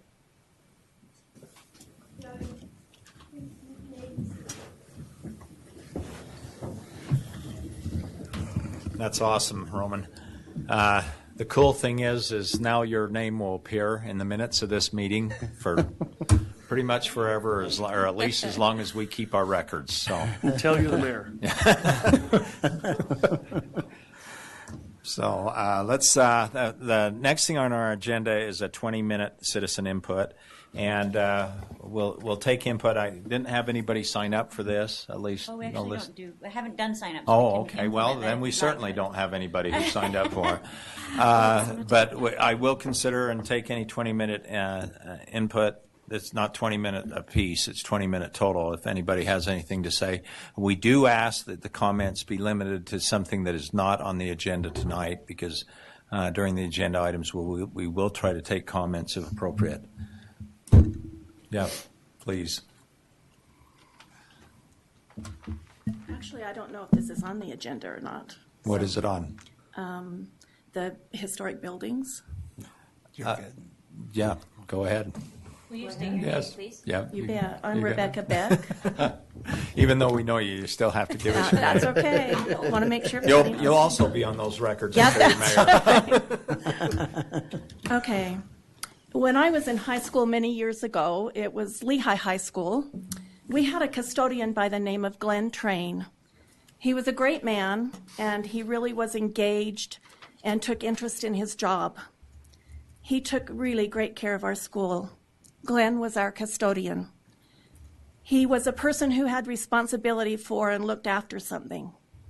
Using this definitions, we are all custodians in life, whether it be of our own homes or families, or whether it be something that we do at work.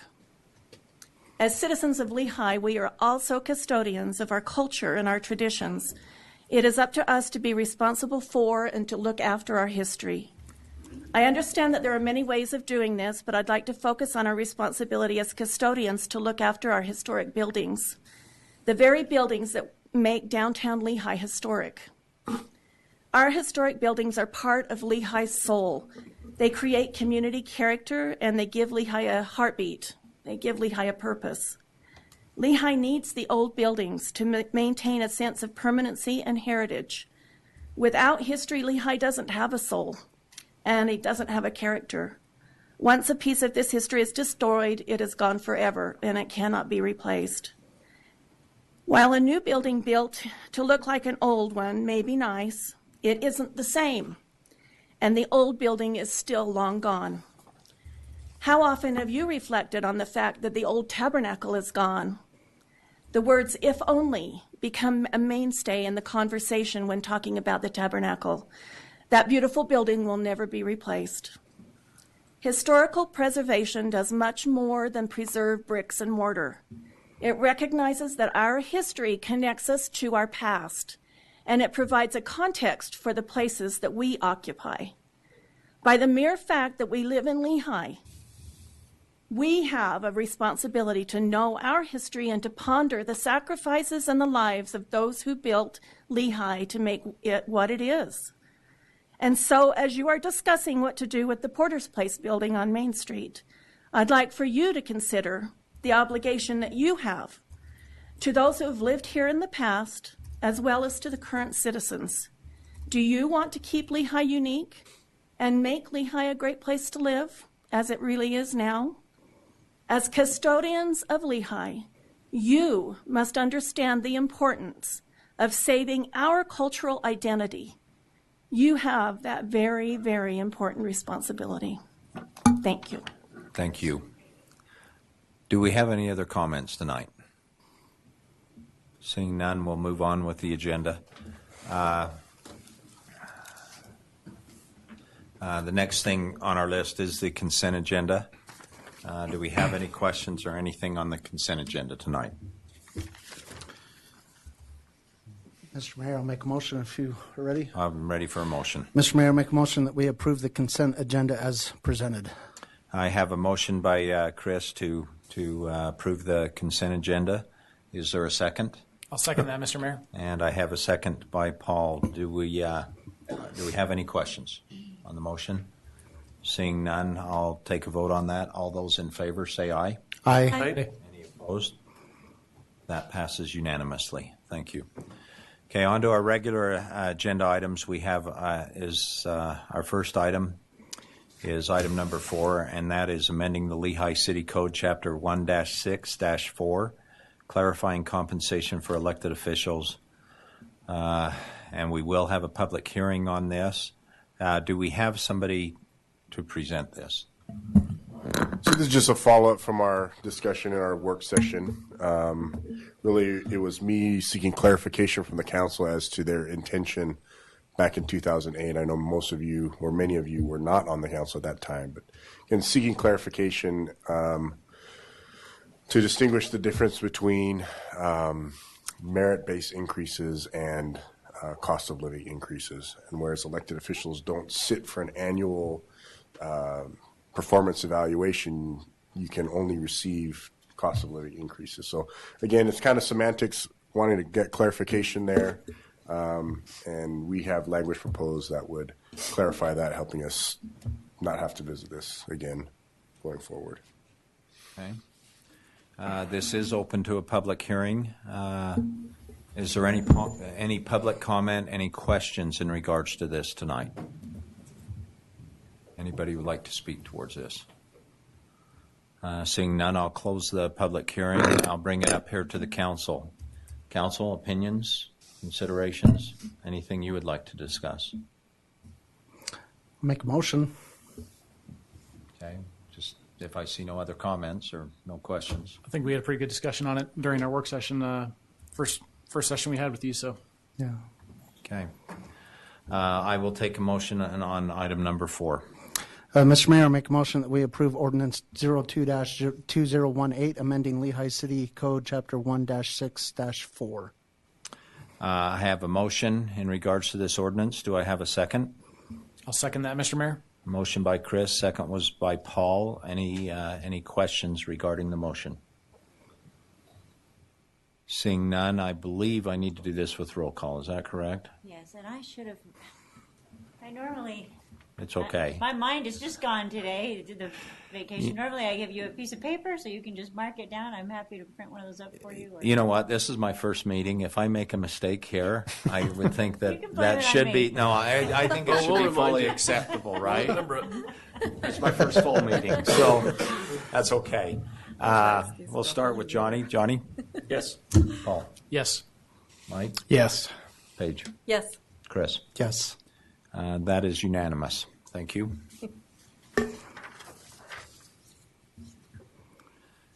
Next item on the agenda is consideration. Bear with me just for a moment here. It's the amendment to the Traverse Mountain Area Plan. It's in 3 parts: consideration to untable the amendment to the Traverse Mountain Area Plan. Sub-item B is consideration of the resolution 2018-05, which approves a development agreement. And sub-item C is consideration of ordinance 07-2018, approving and adopting the Traverse Mountain Area Plan. I realize this has been a very emotional issue for a lot of people. I've had a lot of conversations with people interested on both sides of this issue. I get it. I understand the emotion. I don't know there's a complete solution. Hopefully, and I believe that this council has done a lot of homework on this by the amount of time that they put into this. I I believe and I've become aware that they do have a very strong interest in doing the right thing, but it is very difficult to make everybody happy here. There is no winners take all in this situation. There has to be some kind of compromise, but we are interested in preserving people's constitutional rights in regards to property. We are also interested in the health of the citizens, and we're going to try to do the best thing we can to preserve both of those. So we'll first of all, let's take on item 5A. I believe we have to do the consideration to untable this first. I will be taking some public comment on this because there are some new things in there introduced. I had agreed to do this, and I believe that is very important. So to start out, I will take a motion in regards to 5A. So moved. Have a motion by Paul to untable. Do I have a second? I'll second. Oh, go ahead, Mike. I have a second by Mike. Any questions? Didn't expect so. All those in favor say aye. Aye. Aye. Excuse me. I'm not supposed to vote. It's old First habit. mistake. I'm not. It is old habit. Yeah. I sit on a board and I still have to vote on the board, even though I chair that one, don't we, Chris? Exactly. And so that's I might do that once in a while. Trigger that memory. Any opposed?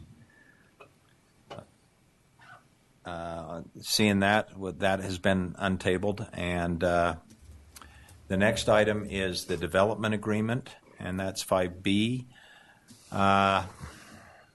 This is quite a large agreement. I took time to go through this. I'm quite certain the council has, because I know they delayed this meeting to make sure that there was an opportunity for them to have time to study this, and I believe we wanted the public to study this. First of all, I think I'll start here with some comments from the council. Does anybody on the council have any comments regarding this developers agreement before we take public hearing?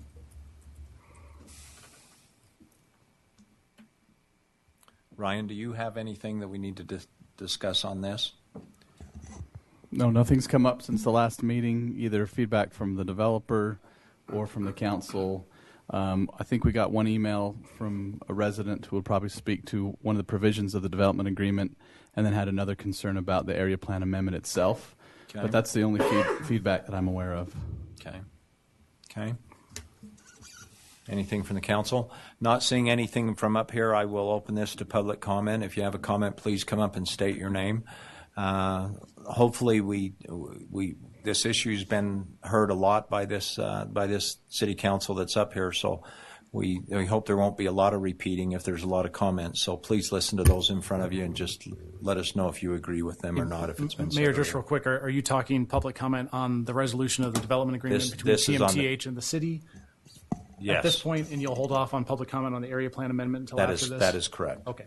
And do you want a time limit, or because I would? Let me ask, how many wish to comment on this tonight? Are there raise of hands? 2, 3, 4, Probably 4. 5. It's growing. If you'll try to limit your comments to 3 to 5 minutes, I think that'll be great if you can do that.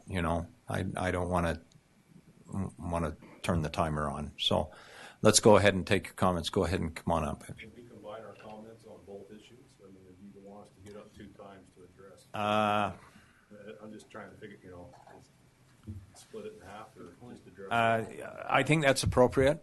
If you can combine that, come up and speak. If you want to speak on both, go ahead. But right now it's 5B, and then we'll concentrate on 5C afterwards. But I think that makes a lot of sense. Well, I'll make my comment for both. Okay. You might as well start. All right. So I printed bigger tonight because last time I was here I couldn't read and focus on the city council members. So I'm hoping I'll do it a little better tonight. That reading thing gets worse the older you get, too. But yeah. So my name is Carl Karen. I'm the general manager of the Traverse Mountain Master Association. I'm also a board member.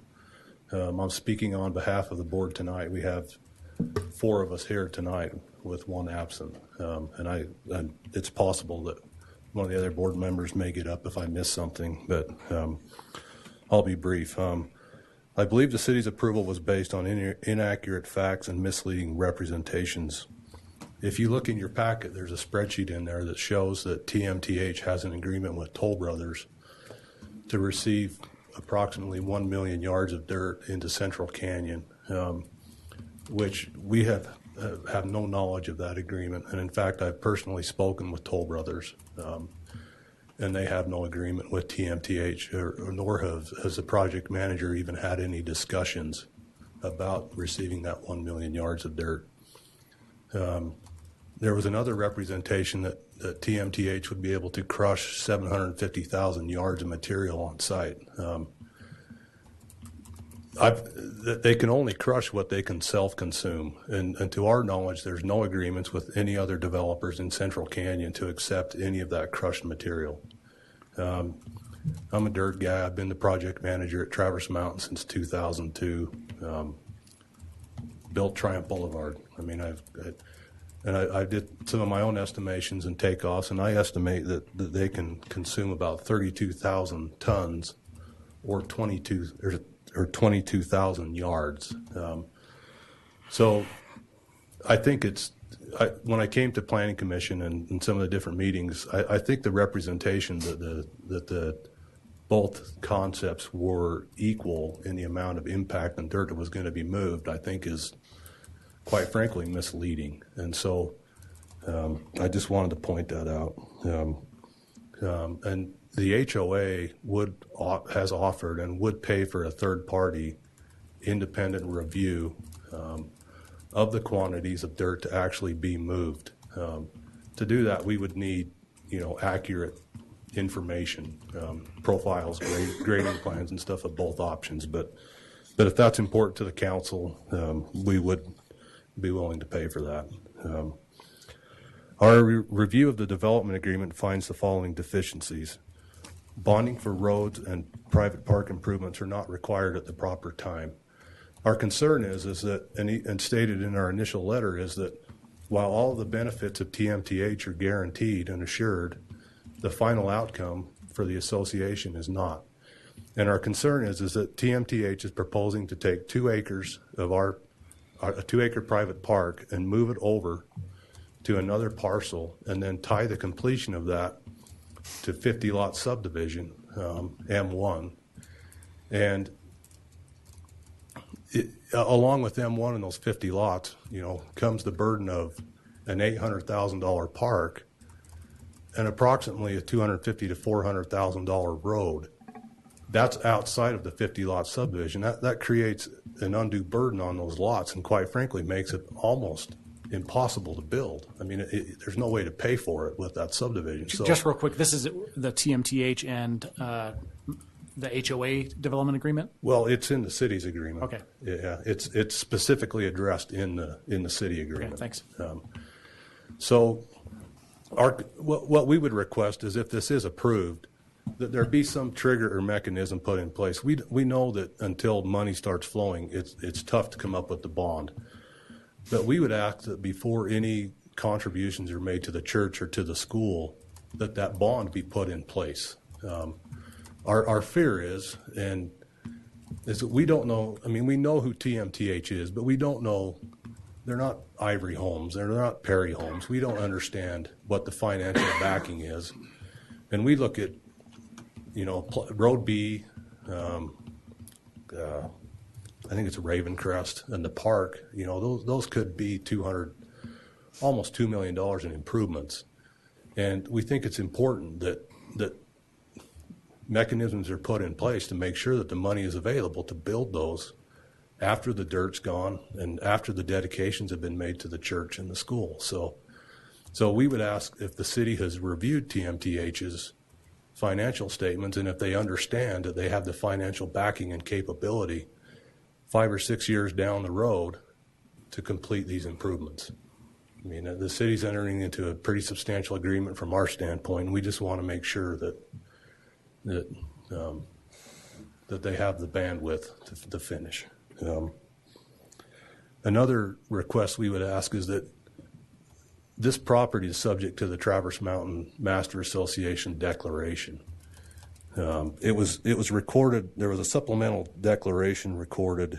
We got to go back and find it. October 23rd, 2014. Section 2 of the Master Declaration does not allow mining or quarrying. That's a restriction on use of property in the master declaration. There are provisions in the declaration that would allow from an exemption of that, but it has to come in the form of a permission from the declarant.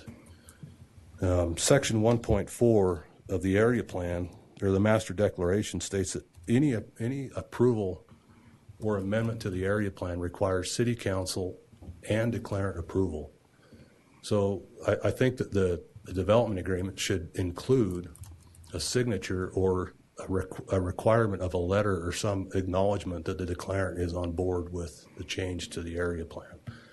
Similar, Ryan, to when we de-annexed the Crest Haven Apartments, we had to come to the city and get an approval. And so that's really it. I know we've all kicked this thing around 100 times, and I don't want to take any more time unless anybody has any questions or anything. So, okay. Any questions? No. Okay. Thank you very much.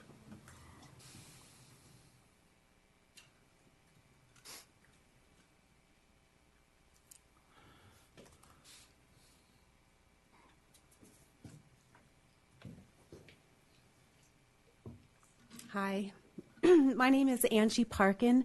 I'm a resident and neighborhood rep on Traverse Mountain, and I am very concerned. My impression is that there is some council members that mistakenly believe that the proposed amendment requires more monitoring, more regulation, and is the safer option. This is not true. In fact, both options fall under the same monitoring requirements. The difference between the two options is volume, proximity, and nuisance. Let's compare.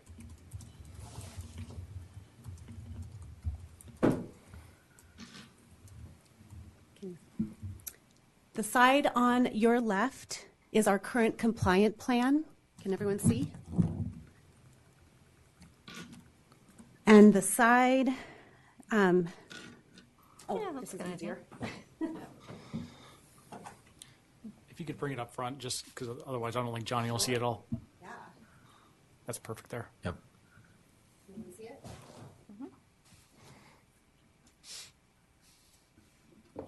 So the side on your left is our current compliant plan. The other side, the side on your right, is the proposed amended plan.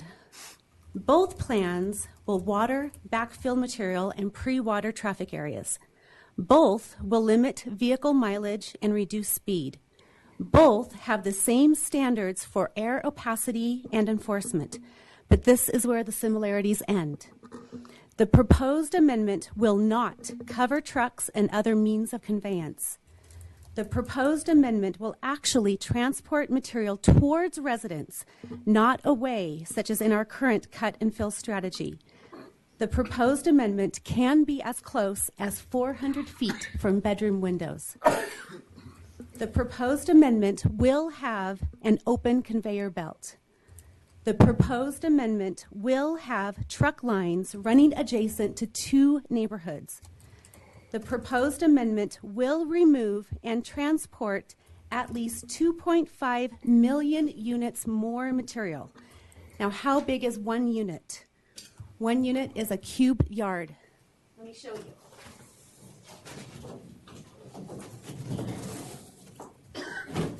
Bring this up.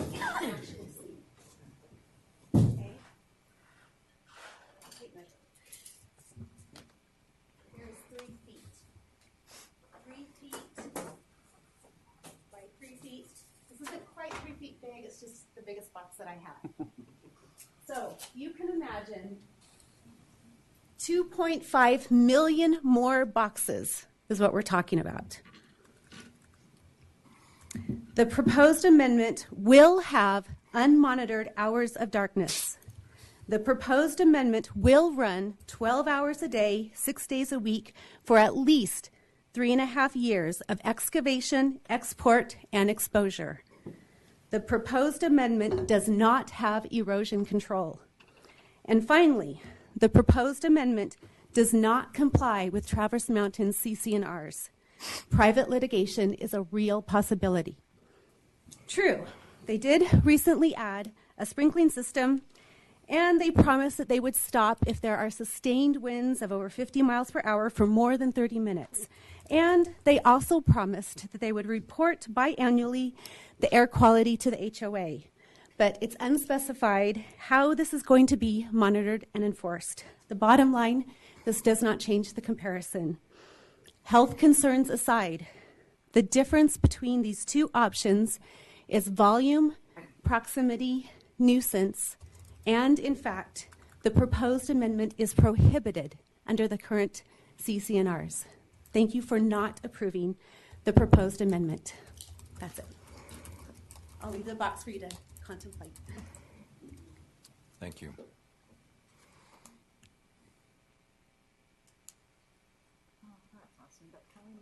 Yeah, we do have to make room up here. So probably just fold it up and lay it down on the ground. And we don't. Yeah, there you go.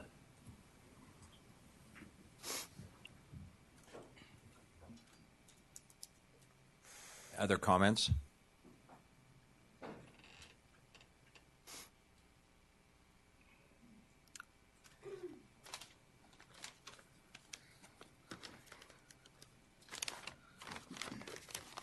Last time I tried this with the phone, it didn't work, so we're back to paper. For the record, my name is Dr. Elias Faraklis. I'm a resident up in Traverse Mountain. And pretty much I agree with how the mayor opened the meeting. This is all about constitutional rights and health and safety. Those are the fundamental issues. I think the Planning Commission has already delivered the basis for how this area plan amendment should be considered. Back in April, the Planning Commission made a few findings of fact, and I'll remind you of them. 1, grading becomes a mining operation which should never take place in a neighborhood, which has been seen, which was detrimental in other areas. To comment on that, Robert Rance from the city has stated that, as before, there is really no practical difference in our existing code between mass grading and mining. The City Council may want to consider if this is wise policy. Earlier, at the end of last year, the City Council met in pre-council to discuss this, and this area plan amendment is the opportunity you have to reflect on that discussion. The second point the Planning Commission brought out in April was, it is not the purview of the city to designate to Alpine School District where to put school sites based on area plans. And I think from every member that I've talked to, Mayor Johnson, other members of the council, I don't think anyone disputes that. It is not Lehigh City's purview to designate school sites. And yet much of the discussion for the benefits of the area plan center around the school site. In the developer's agreement, it specifies we're trading export for a school site. I don't think that's appropriate, as everyone agrees it's not the city's purview to do that, so we should probably take that motivation off of the table.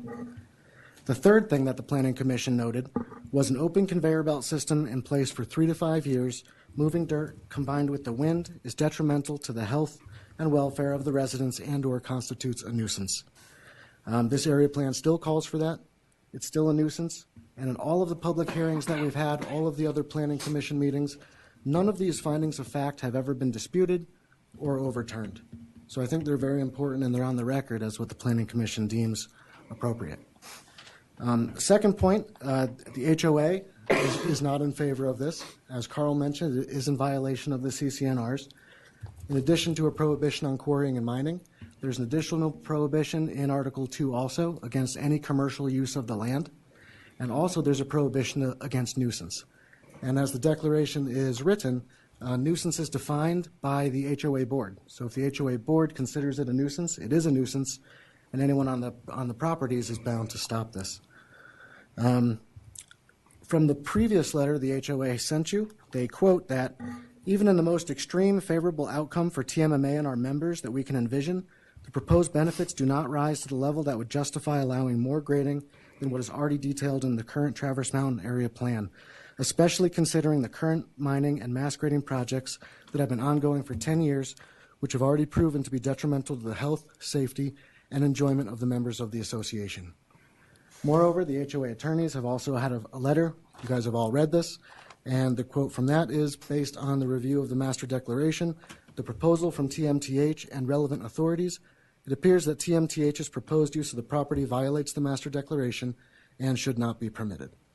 So the previous commenter said that private litigation was likely. It's near certain because the HOA is compelled to stop this activity should the council agree to it. And I'm not sure why Lehi City would put the private residents of the community in a situation where they are forced now to bear the cost of that litigation, which is required by the master declaration. A couple other comments from the CCR that you've all reviewed. Basically, the City Council would need to determine that the items in Chapters 4 and 6 of the Development Code are met in order to allow approval. I mean, that's what we're talking about.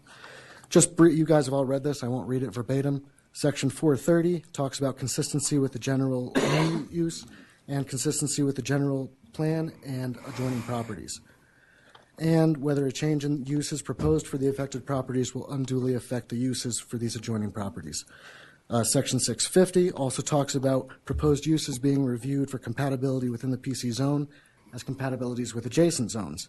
Section 6160 talks about the variations from the Development Code standards, and the first comment is that it cannot, the granting of this variation will not adversely affect the rights of adjacent landowners or residents, and that the variation will not adversely affect the public health, safety, and wellness of the residents.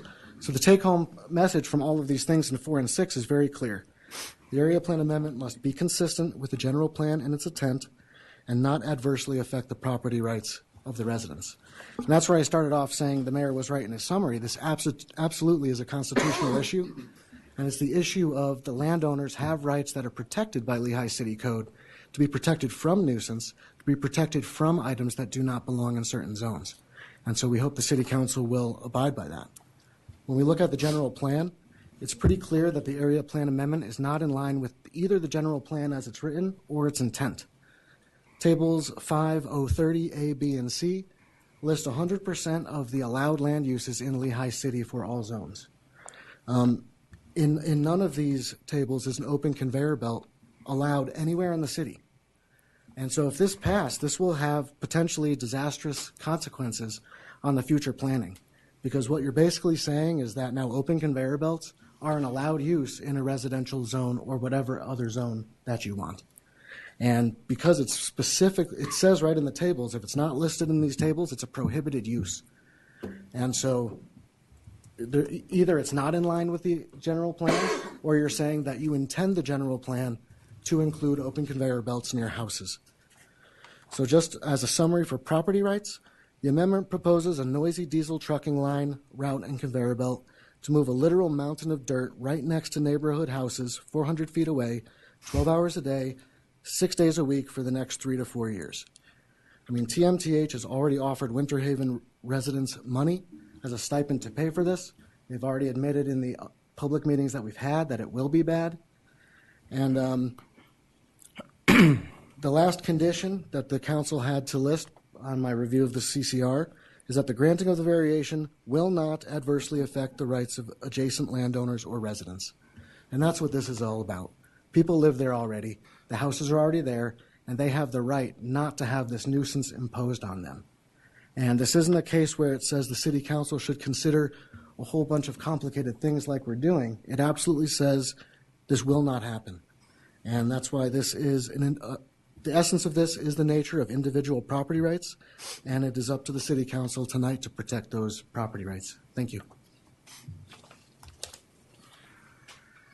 Other comments?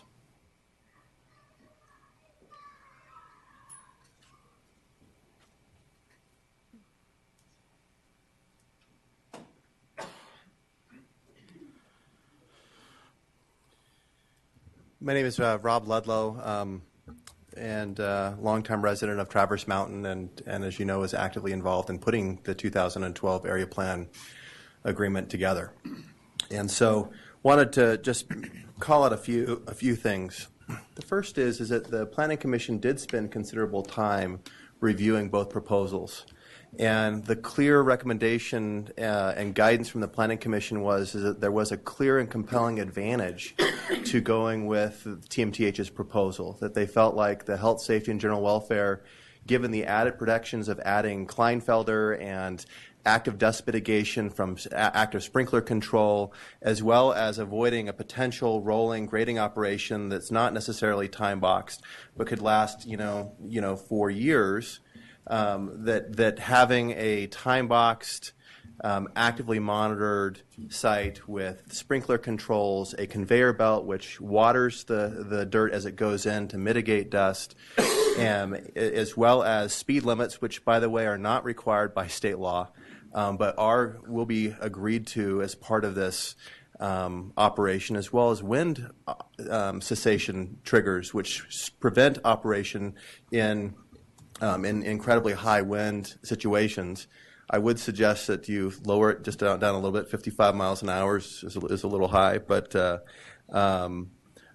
bottom line is that we've spent hours and hours and hours comparing Plan A and Plan B, and the City Planning Commission came back after spending hours reviewing this, saying that TMTH's proposal was safer. And I think that that's important to consider. The second thing is that while the city may not be actively responsible for determining school site locations, we live in a master plan community. And in a master plan community, the master plan community ordinance directs the master developer, Forge Companies now, Mountain Home Development, which unfortunately has not been active in the last 5 years in leading the master plan and looking at ways to reshape the master plan. And so it's kind of been a little bit of, it's evolved without active leadership. But the bottom line is that the master plan has changed. Sites where there previously were designated locations for schools and potential church sites have been sold off. And the reason why they've been sold off and we didn't get schools is because the developers charged Malibu land pricing, and the Alpine School District said, look, we can't afford to pay Malibu pricing. We did that with Traverse Mountain Elementary. We got a postage size stamp footprint, and we need more space, and we can't pay ultra high prices. And so the master developer in a master plan community is obligated to find solutions to bring in civic resources into a master plan community. They receive added rights. And in exchange for that, they have the added responsibility of going the extra mile and coordinating the location of school sites and other civic sites and ensuring that we have a best-in-class planning when it comes to our community. And unfortunately, we still have 2,500 more units to build out, and our school is over capacity. And there's no other 8-acre site in the Traverse Mountain area that's viable or available for a school. And so we're kind of left in the awkward situation of having 2,500 more people come, and they're coming, but we don't have a place to educate those children, and we won't be able to build a school. And so so it is incumbent on the city to ensure that in a master plan community that the master developer and the development within there follows that higher standard.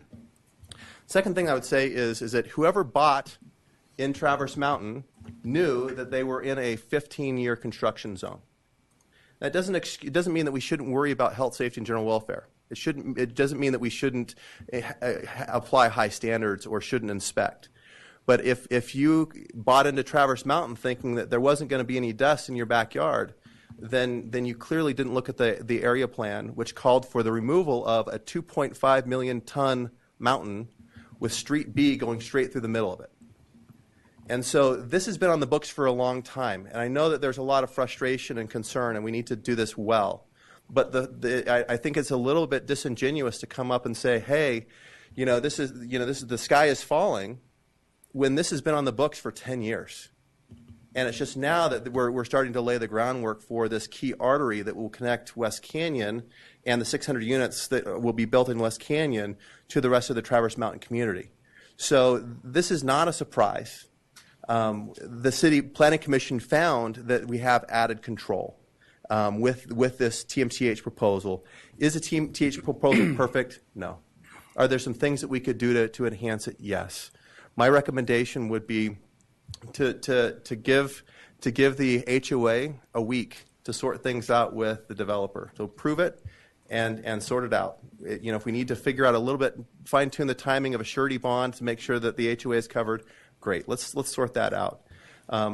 The other thing I would say is that Perry has kind of snuck in a provision that gives them the right to relocate any of the density in Central Canyon. They can currently do it to a 28-acre parcel in a commercial zone, and they've asked for a blank check, essentially an unfunded mandate to double the landing zone of where they can relocate the density, which basically allows them to build more apartment complexes. And so instead of just giving them developers unbounded rights, which we historically have done and we've regretted, if they want to amend the area plan, have them come forward with a specific proposal, and let's evaluate the impact of that specifically before we start throwing around rights in the area plan. We know what happens when we do planning by exception and when we don't have context for proposed changes, and I would strongly recommend that be eliminated from the proposed area plan amendment language, and that you time box the HOA,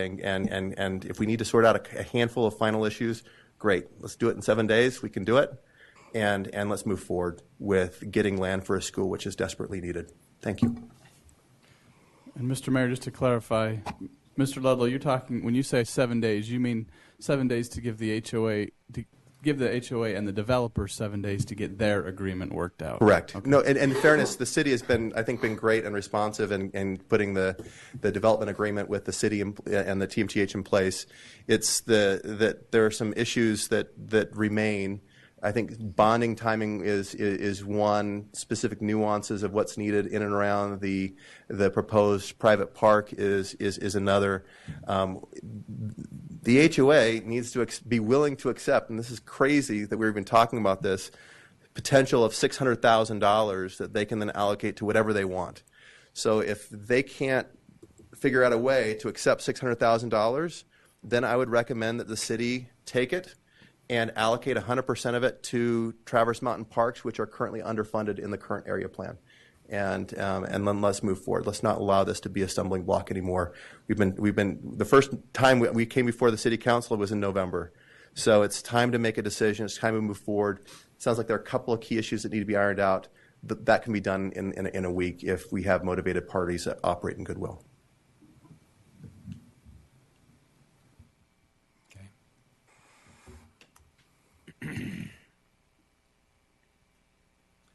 Good evening. Dan Reeve, resident of Traverse Mountain, also employee of Perry Homes. I agree with the majority of what Rob Ludlow just shared, except for 2 points. I don't believe that an additional week will help. I think the HOA has spent numerous months battling this issue. I don't think they're a party willing to come to the table to try to work out these issues, so I don't know that would help.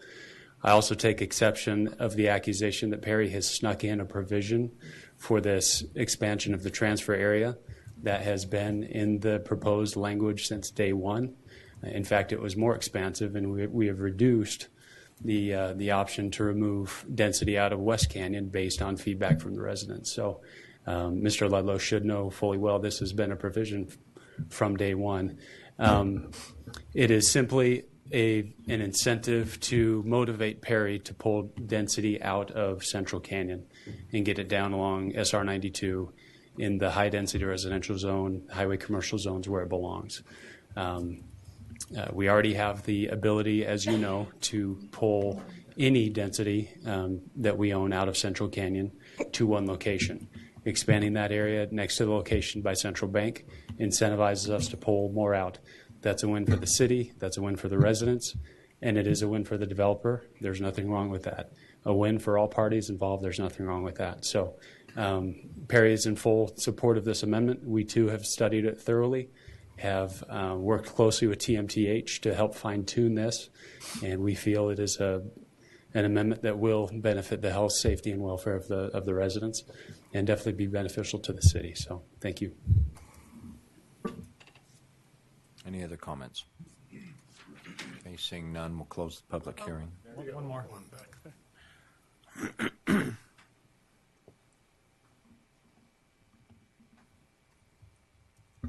Hi, my name is Adam Hill.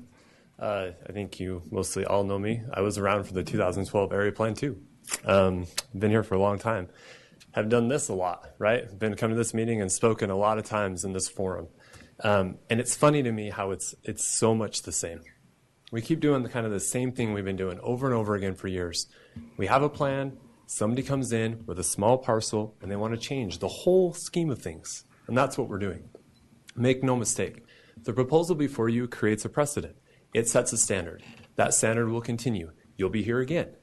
And the difference is maybe next time we'll be in a position with a developer who has a better track record. But like Rob said, we've been here since November. This has been in front of the council, in front of the city in some form or another since April. And yet, things that we've asked for are still pending.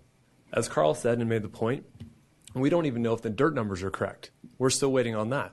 So the Planning Commission, and as Carl pointed out to you, made a proposal and gave you guys their recommendation based on what we think is inaccurate information.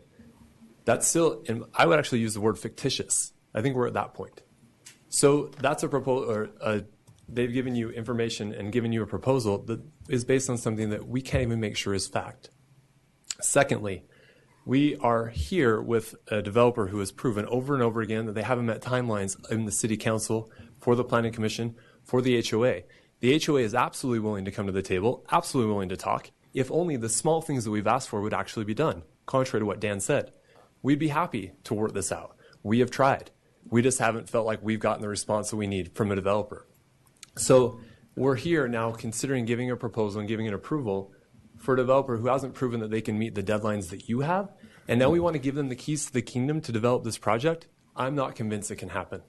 So I worry that we don't have enough in place to be able to make this actually go through. So I know that there's been a lot gone on. I know that it's taken a long time. We're not there yet. Our development agreement, the development agreement they sent over the HOA has so many problems, which we pointed out. And we gave back to Rob and said, hey, here are all the things we have issues with. The response to that, silence. Haven't seen it. Haven't seen a response. Still waiting. So I would urge you, don't approve it. It's not ready. When it is ready and we can get it there, sure. But right now, it's not there. Thanks. Okay. I'd like to thank everybody who had an opportunity to comment and did comment. So obviously, as I said, there's a lot to this issue, to these issues. I will open it up to the council up here to see for any discussion. Mr. Mayor, I have two questions real quick, or clarifications for Ryan. One is, Ryan, just hypothetically, if item B was denied, then item C doesn't occur. Is that correct? If the development agreement isn't approved, can C still be approved, or is one contingent on the other? Well, yeah, that's up to you. Okay. I mean, you could approve an area plan amendment without a development agreement legally, but so much of what the basis of your approval for C was is based on what's in the development agreement. Right. So if the other way isn't true. So the development agreement itself doesn't take effect until and unless the area plan amendment is approved. But okay, that makes sense. The second, if a motion was made, is it appropriate if one wanted to add either prejudice or without prejudice in the motion? Does that apply, or is that applicable? Well, I'd have to know a little bit more about what you mean by that. Kind of along the lines of what Mr. Hill was saying, if a denial was moved, if a motion was made to deny B with prejudice, if I understand legal terminology correctly, that would allow the developer to come back if an agreement in the future or terms in the future were met that they felt they could present to the council and get approval for. Yeah, I mean, I think in the context of a development agreement, you could vote not to approve it. In other words, deny it for now, but that doesn't mean that it can't come back. I think there are rules if you deny a development project. Isn't there? You don't entertain another application for a year, or is that accurate? Yeah, and I think that's maybe what you're getting at, is if you deny it without prejudice, that maybe gives them the ability to reapply within that 1 year, but I know that's been talked about. Yeah, with or without prejudice have to do mostly with dismissals of cases in a litigation So it has context. nothing to do with motions as far as. Well, I mean, I know the idea that you're getting at. Right. Yeah. So. But I guess in the planning, in our code, we already have the ability for someone to come back if they desire to on the same issue, correct? If But it's they a want to year. present Yeah, if it's after a the year. same proposal, if it's not substantially different, they have Yeah. to wait a year before they can reapply, just so that you don't, if they get But denied, if there they're is coming enough back. differences, they can come back, and we don't need to state with prejudice or without prejudice on an issue. Correct. Is that correct? Yep. Okay. I would think the proper way to do it would be just to probably deny B and then on C say, we're going to, until you can figure out B, we're C's tabled or whatever. My question is, are they ever going to agree with anything, or is this going to be, over and over and over again? So some of my thoughts, first of all, when I first saw this, I think I've said this before, I know others have too, but when I first saw the proposal, I thought it was a home run. I really did. I think there's some allegations that are just flat false. I think they need to be cleared up. We need to listen to the council first. If you want to speak, we'll consider that in a moment. So on paper, it looks great. I'm appreciative of Rob and TMTH, what they're trying to do. I'm appreciative of the residents who've worked with them and taken the opportunity to do that. I'm appreciative of the HOA. I'm appreciative of everyone that's been a part of this, regardless of what side they're on. As far as the health issues are concerned, I'm not convinced. I don't see any difference between moving the amount of dirt, whether it's going to be pushed up a mountain or conveyed out to Geneva Rock. I think either way has its benefits, and I think either way has its downfalls. There is so much dirt in Traverse Mountain to still be moved to develop the other 2,500 homes that to me it's a non-issue. Dirt's going to get moved up there one way or the other. And in my opinion, from what I understand, it's got the same, to me it's almost got the same ability to create the same concerns regardless of how it's moved. One of the issues is crushing, and crushing seems to be taken out of the equation. I'd love if Rob gets up to have an opportunity to talk about that. But crushing is what I understand is what creates that issue with the sand and the material.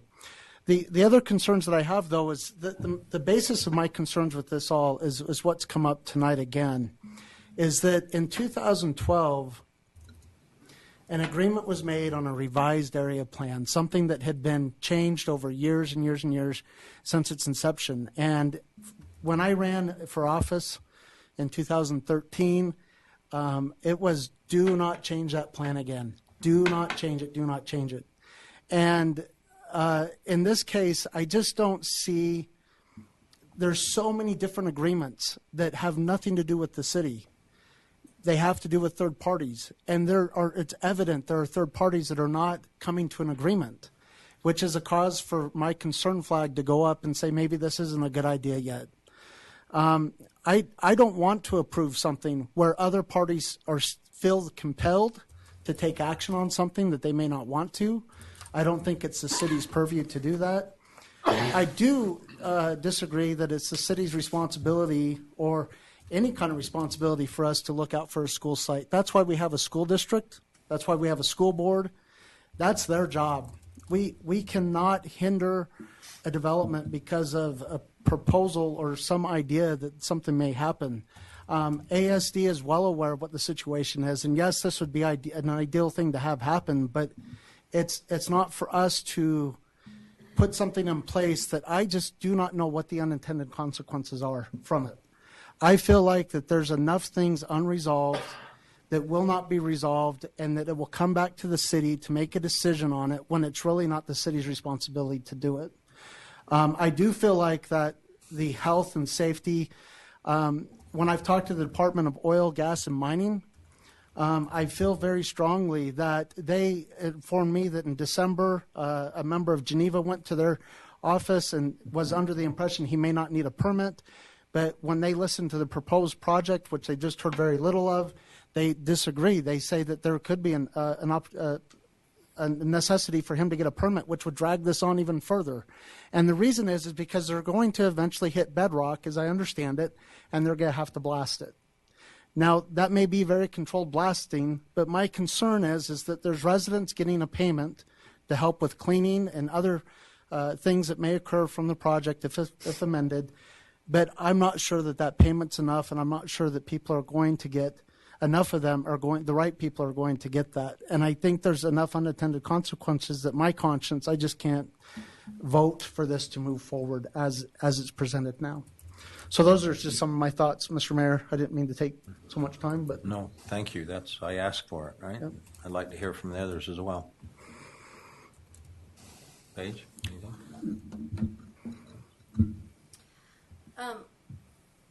I agree as far as the school site goes. I don't like the idea of bartering benefits for potential school sites. If we got it, that would be great, but if we don't, you're right, it's not our job.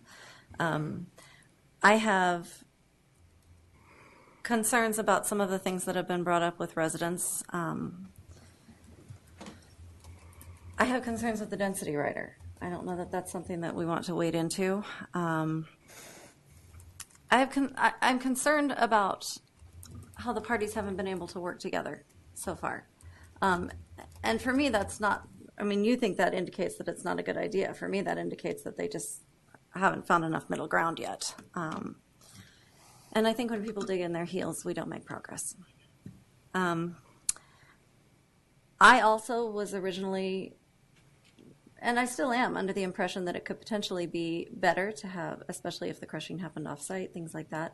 But I would like more specifics as far as what the air quality monitoring would entail. And I agree that the sustained winds, as they currently are proposed, are too high. So those are the concerns that I still have. That said, having weighed both the options, I tried to look at it as far as what if I were a resident? What if I were the one living right next door to that? I've made numerous trips up to the site.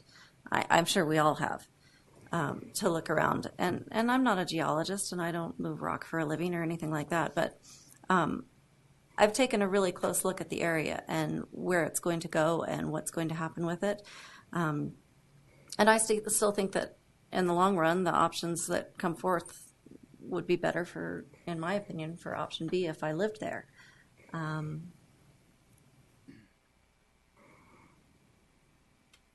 But I still I need both parties to come to the table, and I don't want the city to be involved in anything that should be happening between private parties. Those are my thoughts. I think all along I felt like that this was a good plan, even better I felt than the mass grading that we normally do, and didn't feel like there was any problems with the health any more than the other way. But I am concerned with the groups coming together. Very concerned. Because of some things that have not, whether they have or not, or whether they're just assuming that they haven't, need to be worked out.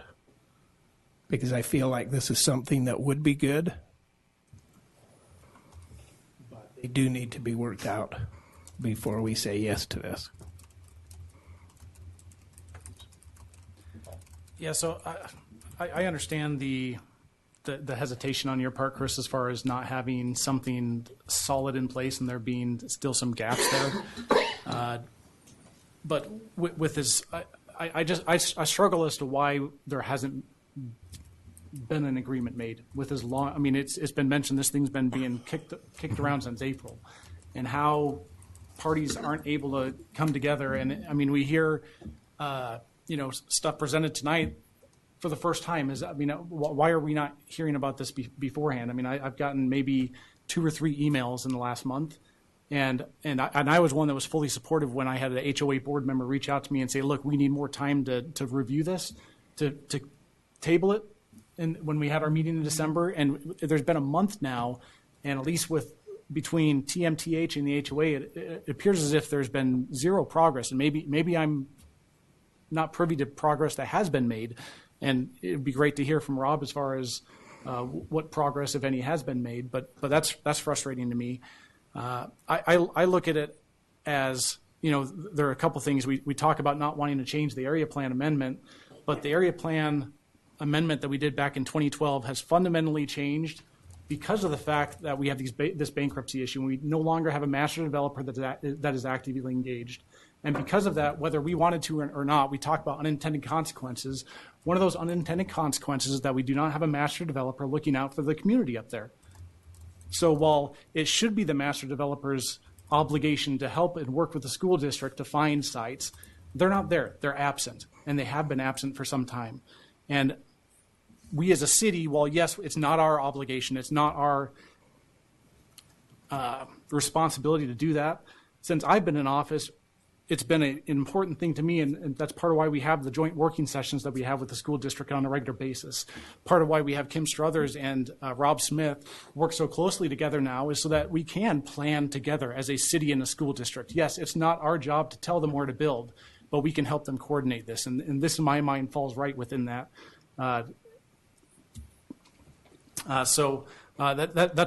That's one thing is, while I agree it's not our responsibility, I think it kind of falls to us, or it by default. And the area plan amendment, whether we want to think it or not, has changed since 2012, even without a single area plan amendment being made to it since that time. I'm with Paige. I think, Chris, you even said it on the surface, it still looks like a good idea. We just need to, if I'm, correct me if I'm misstating you, but you're just uncomfortable with the fact that these things aren't all buttoned up, which I am as well. The thing that I struggle with is, again, knowing, is it one side digging their heels in it? Is it both sides not coming to the table? What's the thing that's holding this up?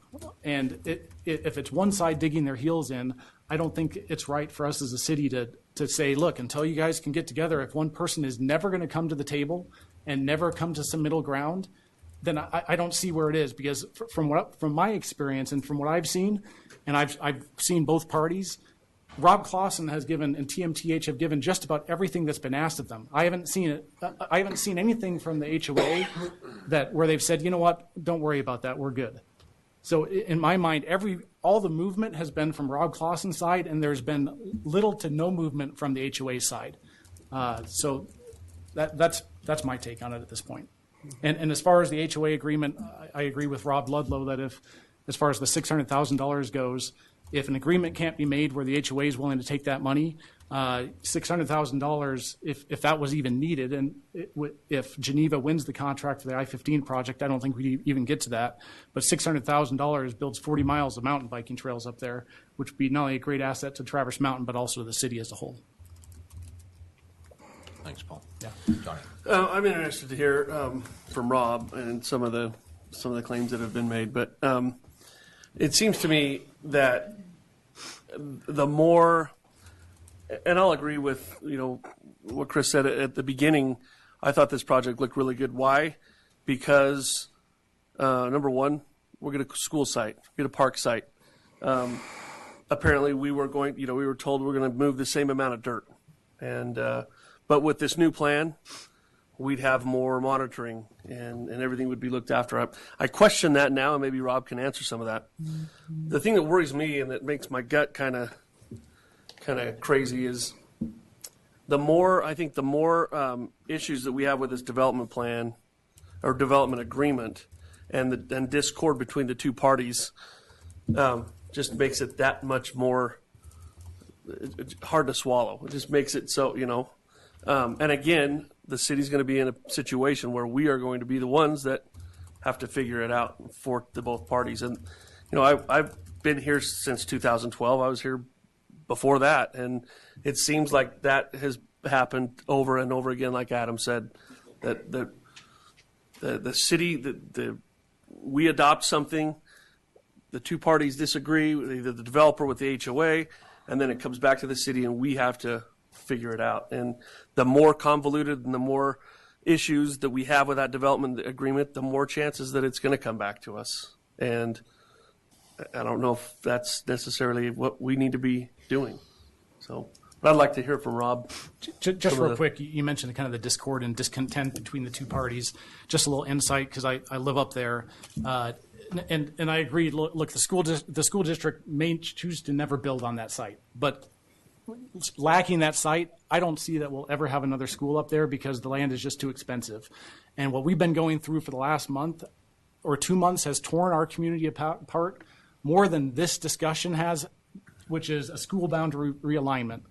And you've seen it in the Lehi Free Press. You've seen it. I'm not sure if the Provo Herald covered it, but it has absolutely torn our community apart as far as who's going to be bussed off the mountain. And whether we're closer to the school, whether it's more inconvenient for our kids, and if another school is at least not an option up there, at some point we're going to have half or more of that mountain being bussed off of it.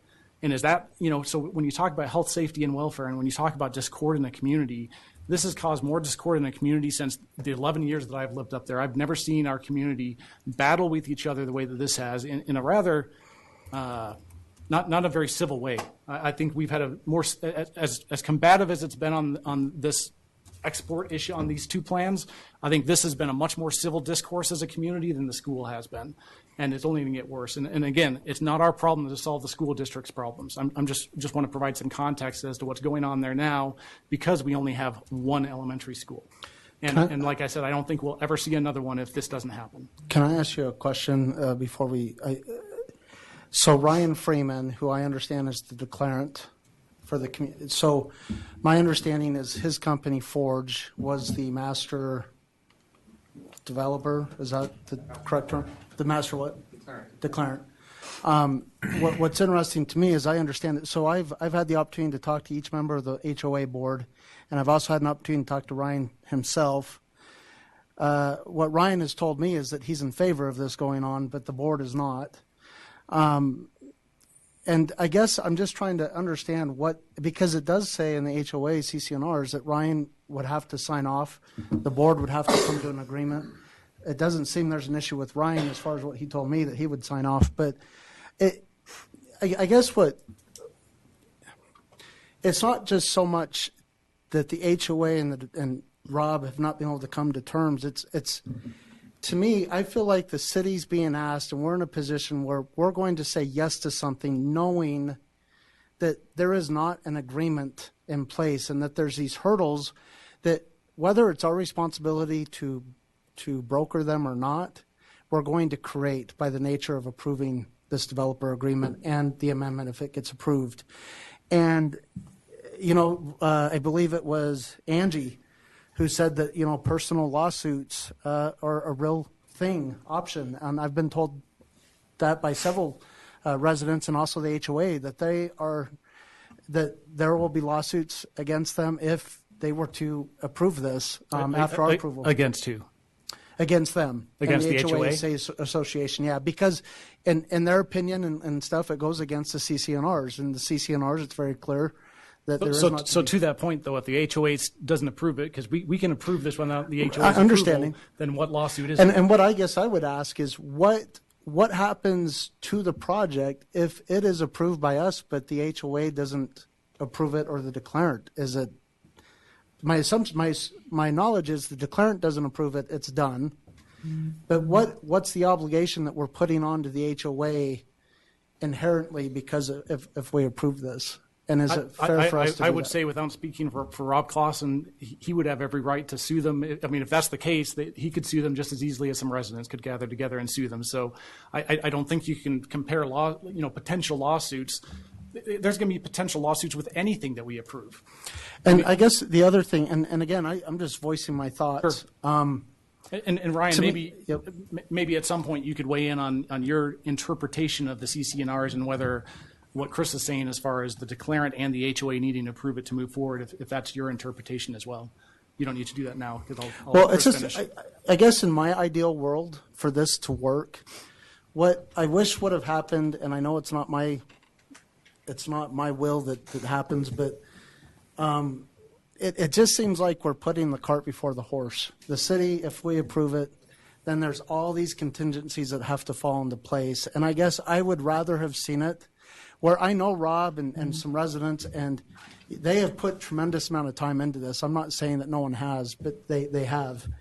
But I just feel like we're putting the cart before the horse. If we approve it, all these other things have got to happen. And to me, regardless of whose responsibility is, it's especially in those things that the city is not responsible for, it's still going to come back to the city to resolve. And I think that puts an unjust burden on the residents as a whole of our city, not just Traverse Mountain, because now the council's consumed again in this, what seems to some a never-ending process. And I do understand that it has changed. There is, what's interesting, Ryan, in 2014, I was doing some research and Kim helped me, but Brad Hurst came to us in 2014 with a very similar request to move dirt from one parcel to another parcel. I believe, if I read correctly, he was going to add a school site, so on and so forth. We're talking a much smaller scale, and it was denied. He was going to use residential streets, was he not? The city's streets that were not. I think, yeah, allow the city, I'd have to go through this As again. I recall, that was the main difference that was a problem. Yeah. Was that the method of moving the trucks was going to be over streets that were not necessarily engineered for that kind of Right, and that could, but I'm just, again, though, I mean, to me, it's very similar, as there are some not similarities. There's very similar, and so it's interesting that we denied it back in 2014, but on a much larger scope. With, to me, I mean, when I was looking at that chart, there's a couple things I don't agree with that have X's in them. Dirt being moved towards residents, I don't see that. It's going away towards. That's just my impression. The other thing is that you're going to have machines up there that are going to be pouring out diesel fuel and exhaust and everything else. I mean, that's whether you have it trucking next to a conveyor belt or you have large size loaders pushing dirt everywhere, it's there. So I really struggle with that. I go back and forth, and I've gotten to the point where I just push that part of it to the side, and it's not an issue to me. It's the other stuff, I guess, that I'm struggling with. So, Rob, I'll give you a few moments, but we are out of the public comment, but I'll let you to respond to any, some of the accusations you claim. Yeah, first, I'll be fast. We sent this letter to the HOA, our agreement, 12/1 of 2004, on your motion saying that get together and work. We received a letter right away back from their attorney stating the fact that we're a nuisance from their attorney, which you probably have read as well. And our attorney sent a letter. So it's just been attorneys trying to work out together and gotten nowhere. I've met with Jared, the president of the Homeowners Association. We talked today and talked about working it out. I said, this is just silly. We're offering you $600,000 to the community. If this is going to be a problem, then I suggest that we just pull the $600,000 off the table. We get rid of the agreement altogether. I mean, because it sounds like that's your hang-up, and everyone's hang-up is giving them $600,000. Then my suggestion is that we pull it off, and there's no agreement whatsoever. So that would solve that problem pretty quickly. And going to precedents, Riverbend removed, changed the area plan, removed gravel, and the beneficiary of it, the gravel too, was the HOA. So double jeopardy. And I'll be real quick and just hit some of these scenarios. Carl referenced that most of the stuff has been misleading, which is factually wrong. We set up several meetings with Carl and gotten nowhere as well. The million cubic yards that we're talking about, we were putting together. We met with their contractor that was putting this proposal together. They needed 1.1 million cubic tons of dirt for fill. At that time, it was a real quick, we might need material. This wasn't Toll Brothers. This is one of their contractors. And crushing of material would not just necessarily be roads, but it would be church parking lots, playground, and so forth that is needed out there. So there's quite a bit of material. So that was thrown out there. It was never substantiated as that we were going to need. We've contacted third parties talking about how and the time frame to remove gravel. We've done that. Matt Brown has given us numbers. Matt Brown has done it for Perry Homes and for Geneva. So we thought we've done the expert in the fields to cover the bases. So this analogy that the dirt and the numbers are wrong is just false. It's just false information. We've heard through their Facebook of Traverse Mountain that Alpine School District does not want a school. Then I had to prove to you guys through a letter that Alpine School District does. There's a lot of misquotes and false accusations brought up against, and it's just been dog chasing tails. And it's just, so we've been doing this all along. I agree with you. This is, why are we so focused on just this $600,000? That's a simple process. The HOA should just sit down and agree. We sent them the letter, and we've heard nothing back, except for today. So, any questions? Thank you. Oh, and just real fast. Our attorney came back. Anyways, we have a letter from our attorney talking about nuisance barriers. That is not true. There's law. Our attorney came back with facts base, not just hearsay. And Rob, can you, if it's okay, Mr. Mayor, can you explain the letter that you said you sent a letter to their attorney wrote right back and said you're a nuisance. Can you help me understand that better? What that's referring to? Can you give me some context, I guess? Yeah. So we sent this agreement to the HOA, hand delivered and emailed it back in 12/1 of 2017. And that was our good faith estimate because you asked us to do this and come back. They responded through their attorney that we are operating a mining operation and that we're in violation of the Traverse Mountain CCNRs. So that was the only response we got back from them. And until today. And then today? I met with Jared personally. Okay. With Ryan. Freeman? Ryan Freeman, yes. Okay. And what came of that meeting? The same thing you said, Ryan Freeman is agreeing with it. Jared said we need to sit down and talk about the issues that are outstanding. And he sent over a list today that we were discussing. I guess let me just ask this question. Isn't the reason for the amendment proposal because it is against CCNRs? What's being asked to do up there? Because what's being asked to do up there is not allowed. Is the reason it's not allowed according to the area plan amendment as it area sits, plan not amendment. the CCNRs. The CCNRs are an HOA document. The area. No, I understand that, but there is a section of the CCNRs, isn't there? About and I guess maybe what you're getting at is I shouldn't be as concerned about that because that's a separate document. But the whole reason for asking for an amendment is because it doesn't comply with what's already in place. Correct? We can all agree on that.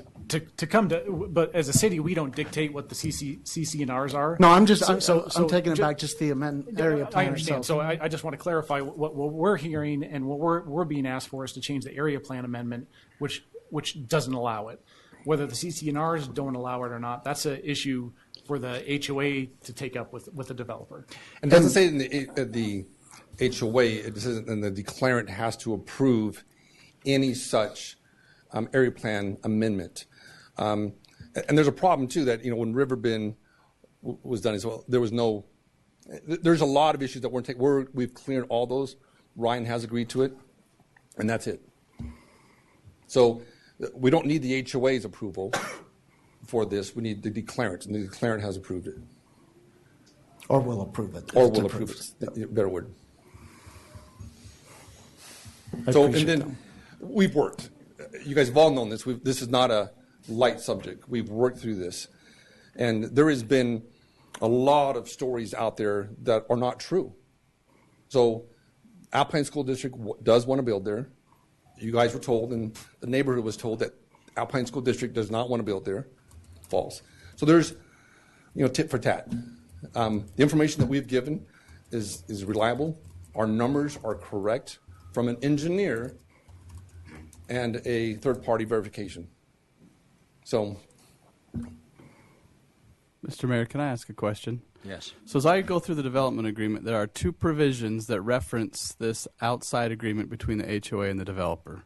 2.2 talks about the grading deadline being extended for 6 months and then $100,000 per month 4.3.3 talks about upon completion of the construction of the park, developers shall dedicate and convey the park site to the association. So as far as I'm concerned, what we wanted to see was an agreement that contained those two provisions. Now it's sounding like maybe a lot of other issues are being wrapped up in whatever agreement is being worked out between the developer and the homeowners association. Is there any disagreement on those 2 points? None. So what is it that's holding up that agreement? Between us and the HOA. You'll have your chance. I want to hear from Mr. Clausen. Yeah, the agreement was given to the HOA on 12/1 of 2017. Yeah, but does that agreement contain more than just the two provisions that I just mentioned? Yes. Okay, so there's not necessarily, and we'll hear from the HOA president here in a minute, but from your perspective, it's a disagreement about other issues that the HOA and you might have, but it's not a disagreement about the grading deadline or the dedication of the park to the homeowners association. That's the only thing that we've received from the HOA from was the letter about the nuisance letter. Right. Okay. That's the only thing we've received until today. Ryan, are you getting at, could we strip out everything else from that agreement, leave it to those two items, assuming the HOA agrees with those two items? Well, that's up to them, yeah. But I guess what I'm getting at, and I'm going to do this later, but we might as well tackle it now. The reason I prefer those, there's no legal requirement that those be in a separate agreement. The city could require that. The danger is then what's the remedy? So if we put both of those provisions in our development agreement that say to a third party, you've got to donate money to the HOA, and then he doesn't, and he's 3.5 years down the road, do you stop the project? Do you sue him for damage? I mean, it puts the city in a very precarious enforcement position. That's why it's more preferable to have the outside parties agree with each other. That way, if one of them breaches, then they sue, and we're not in the position of shutting down the entire project that's half built, that's half graded, that kind of thing. So you're saying remove the two? Well, but that doesn't mean we couldn't, right? You know the dangers. We could wrap it into the TMT. We could wrap those two into the development agreement. I guess what I'm saying is that if you prefer this proposal, and I don't want to influence on which proposal you prefer. I don't necessarily think it's a legal dead end that if those two parties don't work it out between them, that you can't move forward. We could probably find a way. It's not my preference, but I guess I don't want you operating under the assumption that means this thing is dead. We could wrap it into the development agreement if necessary. So the deeding of the park seems like the less sticky of those two. Would you agree with that? Yeah. On the $600,000, if the city said, as was suggested by Mr. Ludlow, to take the money, dedicate to that to the city to have 100% of those funds be used in Traverse Mountain, would that still be the same precarious situation for the city, or the fact that it's coming to the city instead of the HOA, does it make a difference? It doesn't really make a difference. Again, it's just if he doesn't pay. Now, if he doesn't pay the city, we're still in the same position of where does that leave the project? I just wasn't sure if HOA versus city made Ryan, to me, it doesn't matter. Yeah. To help me just understand what you said, if, for example, we collectively wanted to approve this, but we didn't, because one thing I do not want to be is that, you said it perfectly. The enforcer of who gets paid, who doesn't, who's going to do, what the remedy is. Then are you saying that those one or both of those would have to come out depending on which one we do not want to be the enforcer on? Right. If you don't want to take the risk of being the enforcer of either of them, then take them out. Take them both out. Well, in my mind, there's two options. You leave it in, and we take the risk of being the enforcer, yes. Or if we choose at that point, say, you know what, we don't even want to be the enforcer. Then it's the equivalent as if we never put it in. Right. So in my mind, the development agreement is between you and the developer. Yeah. So if you and the developer agree to just remove those, and you're still comfortable approving the area plan amendment based on a development agreement that doesn't have those two provisions, you could move ahead, and you're not in the position of being the enforcer of those provisions. From my perspective, and correct me if I'm wrong, I think we potentially find ourselves in the same situation if we leave it in, and let's say they don't, comply. And we choose not to be the enforcer, we end up with nothing. Right. The same as if we just pulled it out now. Yes. But if we leave it in on the faith that it may happen, then at least we have the potential upside of the $600,000 benefiting the residents. Yeah. Now, I mean, right now, the development agreement has that outside agreement as one of the provisions. But if we pulled it into our agreement, right? Yeah. Okay. Yes. Then in that situation, worst case, if we leave, you could decide if not we pull to it in enforce. Yes. If we pull it in our provision and we decide not to enforce, then it would be the equivalent of just pulling it out altogether. Yes. Not having it be any provision whatsoever. Well said. Yep. And we also, sorry. Oh, no, go ahead. We also have a bond in place as well, that we remember we talked about the bonding of the hill, that if needs to be, if the project is not completed at that 3-year, then the bond takes over, and that is the process as well. Speaking of which, could a bond cover the $600,000? And that's what I was. Because the bond right now is to cover the completion of the project. Yeah.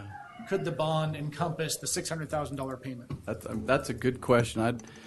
I don't know enough about if a bonding company, because it's not based on the completion of anything. Now it's covering basically a payment obligation. Yeah. I mean, there's such thing as payment bonds. We get those all the time. Whether you could wrap them all up together, I would think so. I guess it all depends on how much. It's all a question of cost, probably, to how expensive it would be for the developer to have to post a bond like that. But. So, Ryan, if it's okay, Mr. Mayor, I would like to hear from the HOA. Well, but I'd like to say something before, if you allow that. I'd like to say something before that happens. I don't think, my opinion is, I don't think the HOA is held up on receiving $600,000. I don't think that's the issue. I don't think dedication of the park and the property is their issue. I think the issue is, from their perception, there are things that they've asked for, there's things that they've requested or whatever, and whether right or wrong, they haven't gotten them. And also, I think they feel strongly that this project is, not only in their own opinions, but in many of the residents' opinions, is just not what's best for that community, for above those houses. I think that's what's stemming them from agreeing to whatever agreement they've got to agree to receive the money or whatever else. I don't think it has anything to do with the actual money or the dedication of property. So no matter, so if we stripped it down, the agreement to just the $600,000 in the park dedication, would the HOA refuse to do it no matter what because of that? I'd like to hear. I'm just saying. I'm just in my own mind. I don't think that's what they're hung up on. That's all I'm trying to say. And all I have to say is that Negotiating tactics. I don't know of anything that we have not given them. And Jared and I talked about this today. We've given them the numbers they requested. And Jared was here to speak. We spoke today. He said, listen, Jared, let's give us 10 days after this motion to get the cart done. So let's, Mr. Karen, let's give you a couple minutes to respond. Yeah. Jared is the HOA president. Oh, okay. Yeah. Were you looking for me? I talked like 3 times. Jared Morgan. Not a resident of Traverse Mountain. I am the declarant appointed board member, appointed by Ryan Freeman. So let's just quickly talk about. You'll have to address us. Okay, excuse me. So. Okay, let's just quickly talk about what was discussed today. Okay.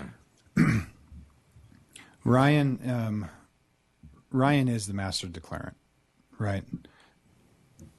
The declarant won't relinquish its rights, voting rights on the board of the HOA until it's sold 100% of its land in Traverse Mountain. Correct? Yep. Okay. That has not happened yet. There is still a declarant, right? I've gone through a lot of work as an employee of the declarant on a lot of different issues over the last 6 months outside of Rob's development. The declarant is still very alive, and it's still very integrated into a lot of things a lot of decisions that have to be made on the mountain. That is the way that it is in the CCNRs until it sells all of its land.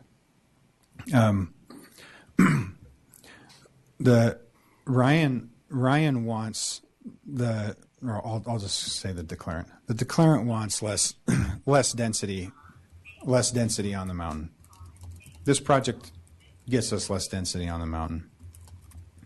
The issue that the HOA board has had, the issue that we've been having the whole time is the data that's been given to the board. We've been contesting that data, and I know that, and Rob and I have spoken. What you're saying, putting the cart before the horse, that's exactly what has happened here. Ryan, or the declarant said he's in favor of the project, but that's if all the data is correct, right? If all the data is factual. For the HOA, we get put in a precarious spot because we still have a lot of issues to work out, and we're asking to sign an agreement. The cart is before the horse in this case, right? I think that we should have all sat down, months and months ago and really hashed out a number of things. But from my perspective, it's what we feel are inaccuracies in the data that is the issue, and getting third-party numbers from Rob.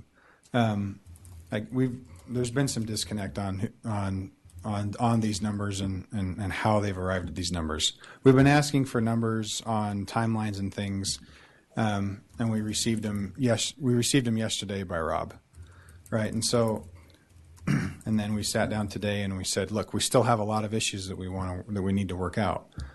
The biggest issue in my mind is this section number 2 that there's differences of opinion on how you're interpreting what is mining and what is quarrying. And so there will be legal issues there with that, because it's going to have to be determined by somebody else through a different legal opinion on who's right and who's wrong. To say that Ryan has approved the deal today, if all the numbers are correct, then he's fine to move forward with it. Mr. Mayor, may I? Yes. What leads you to believe that they're not? As a board, we've been relying on a lot of information from mainly. Carl has done a lot of work on the numbers. To Rob's point, Carl isn't an engineer, but he does know dirt. I think Rob and I disagree on that.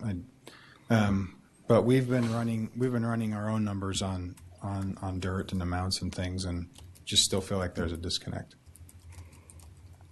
For my part, having had an engineering firm run those numbers, a third-party engineering firm, that does carry some weight with me. And I understand that the HOA is running their own numbers, but I'm not sure that there's the background or information that you might need to do that. Do you want to speak to that? Yeah, you've spoken with Toll Brothers and what the Toll Brothers about. Well, the difference, the Toll Brothers difference is whether it's road base. Well, the difference with Toll Brothers is that Toll Brothers needed field and road base. Combined, it was close to 1.5. They went to you guys. If you don't go to the podium, none of this will be on the record. So, as you remember, the Toll Brothers came to you and talked about scraping the dirt that Mountain Homes owns above it and bringing that down. And that was worked out, and you guys agreed to that. So dirt was taken from up top and not needed ours as well. So we still have need for crushing and bringing more material in. So to that number at that time were correct. They needed fill to happen. As you guys have approved that site, they need to raise that site up. They didn't have material. They haven't negotiated with you guys as yet. So both were on the table to negotiate with you and or us. not Toll Brothers at that time. Their representative, we talked about this today, their representative, Kyle. Right, but Toll has never told us that they needed 1 million yards. No, they needed for fill, they needed 1.5 million cubic tons. And we can disagree, we're disagreeing with agreeing. So they needed material to fill to raise it up. They didn't have enough material. Can I just interrupt for a minute? Because this is going on. This is not the place to negotiate. Okay? It's just not in my mind. I didn't even want to say anything, but I'm a little concerned because, several years ago, I spent a lot of time on the area plan, working with every party involved. There was a lot of compromise. In fact, during the election, I had to chuckle a little bit. I got accused of the whole problems right now that exist up at Traverse Mountain are my fault because of the area plan amendment that we made. And I think anybody that was involved understand that there was a lot of give and take at that time because we were trying to get rid of over 7,000 units up there that we knew couldn't be handled by that mountain. A lot of it was transportation. Do you still need Mr. Coulson? No, you can sit down. Thank you. The transportation was probably the most important issue at that time, and how to make sure that all the ADT numbers at every intersection up there didn't fail. But fortunately, through the give and take, we were able to get that number reduced down to, I think it was 5,300, wasn't it, Kim? Right around there. So 5280. 50, okay. That's really what we were trying to do. The other thing we couldn't get away from was the grading. And I'm just going to speak very frankly. We knew grading was going to have to take place up there. It was already committed to. It was a property right. And I'm going to tell you, in my mind, that isn't going to go away. And I agree with Chris on that issue right there. There's a number of ways to remove dirt. There's a number of ways to transport dirt. I've actually, when I got out of college, I actually worked for a mining institution for a couple of years with Rocky Mountain Power, and I know conveying material is actually a pretty effective and less intrusive way to remove material off the mountain and trucking it. I know that's just the fact. And when I seen this opportunity to move a lot of that density up down to where we were told everybody wanted at the time in 2012, which was down closer to the Timpanogos Highway, this seemed like a pretty good opportunity. What I'm saying is I've heard arguments, as I mentioned earlier, from both sides, pretty strong and convincing arguments. I spent some time on the phone with Adam Hill, and I think I was in agreement with him with a lot of issues up there, that there just needs to be some better communication and some better give and take. There is no, I think at first I said, this winner take all or take no prisoners is not going to, I think, be effective for your community. It is your community. I mean, it's part of Lehi City, but it's the Traverse Mountain community. I think there's good opportunities in this development to enact good change. I think there's some concerns up there that have to be addressed. The fact that the homeowners association has to agree to this, I understand that, and I think that's carrying a pretty big weight. And I'm afraid that weight's been put on the city council's shoulders, and I don't think it belongs here, quite frankly. It would be wonderful to see better discussions take place between the developer and the homeowners association. And I'm not saying that I understand these issues as well as these men and women up here, because they've been involved in this a lot longer than I have. But I will tell you that having been through this before, if you don't sit down, if you don't resolve these issues between you, and quit expecting the city to resolve these issues, you are going to have lawsuits. You're going to have the attorneys involved, and I guarantee you're going to be spending a lot more money, a lot more time, a lot more effort, and have a lot more heartache for everybody. So that being said, I'd like to just bring it back up here. We've got some issues to address. And I will consider and take a motion on item 5B at this time. Mr. Mayor, I would like to make a motion, and I'm not quite sure how to do this. So I guess before making the motion, I just want to say I really wish there is a way that an agreement could happen with the outside parties before this had to come to us. And that is one reason as to why I will make the following motion, and that is that we deny Resolution 2018-05 approving a development agreement between TMTH LLC and Lehi City, with the hope that if an agreement can be reached, not just with the HOA but with any other entity, I'd like to know more about the Department of Oil, Gas, and Mining, whether or not a permit would be required by them for Geneva to move the dirt, and some other information. But at this point, I'm not comfortable enough to approve the development, to make a motion to approve. So I'll make that motion, Mr. Mayor. This is specific to Resolution 2018-05. Yes.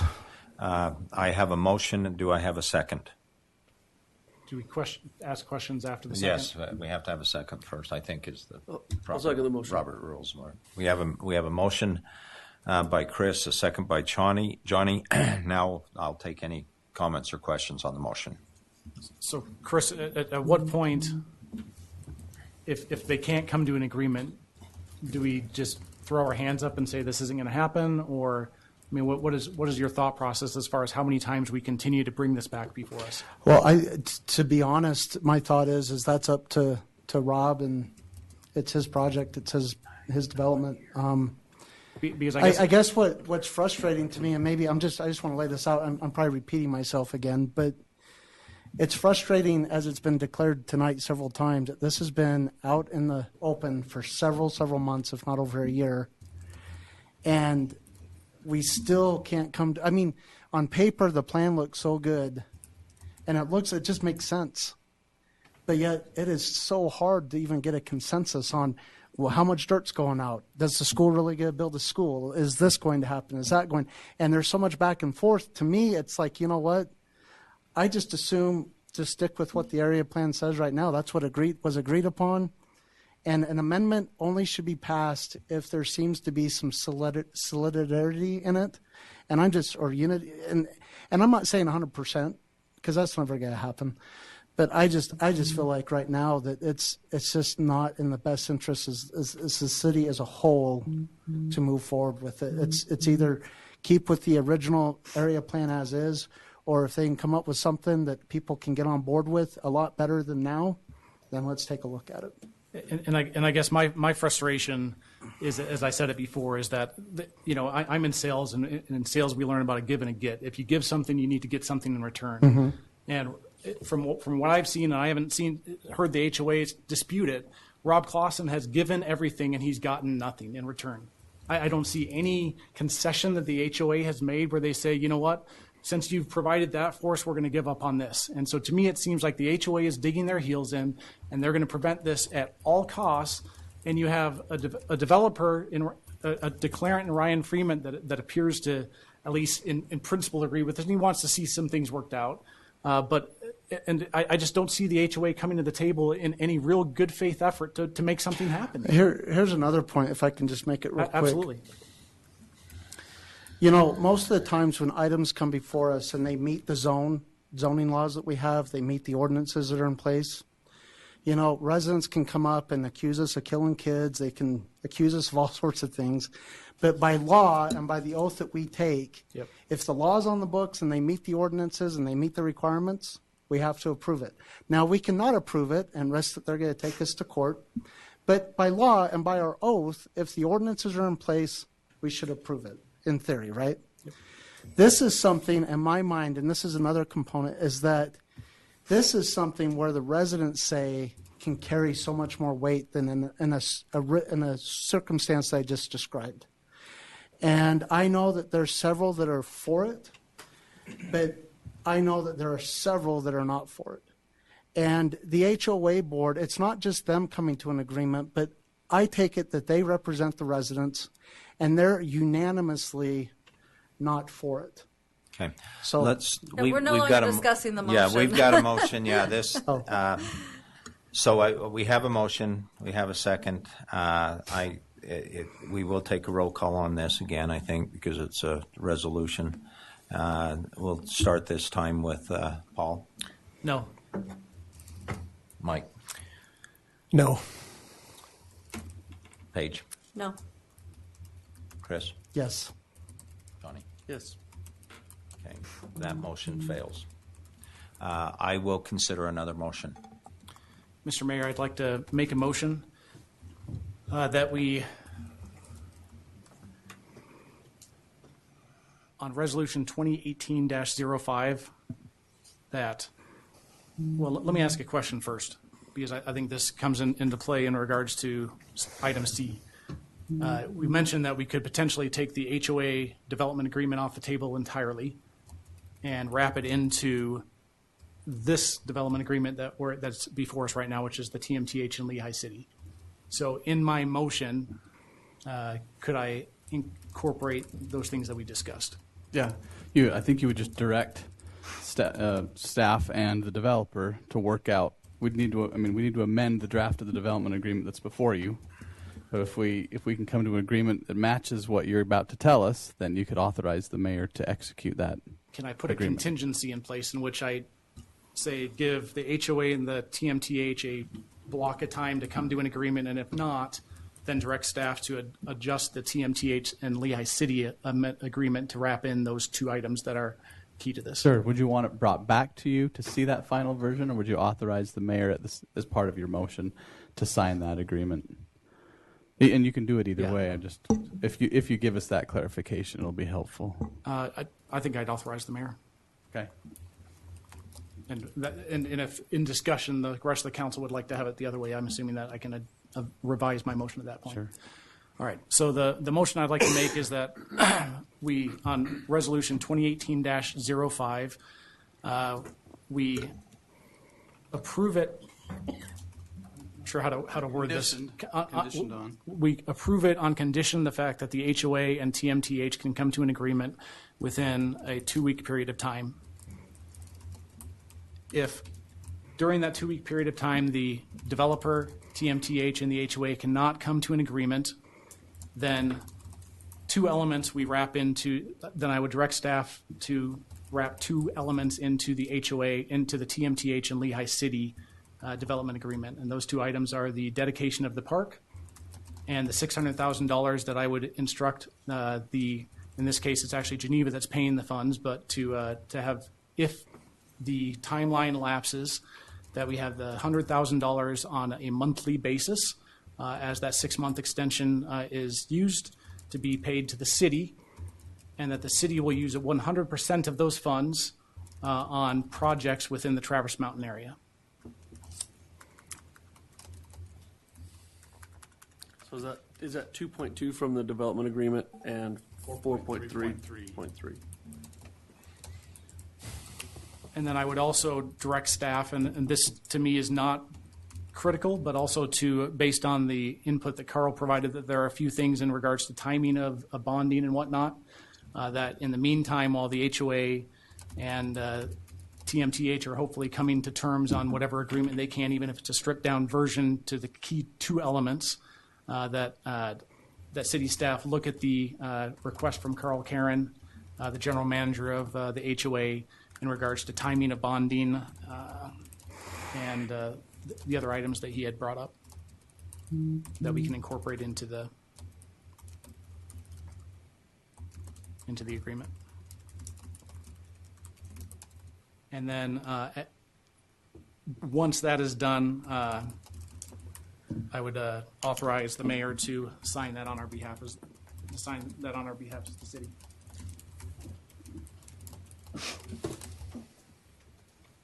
Is that your motion? That is my motion. I have a motion. Do I have a second?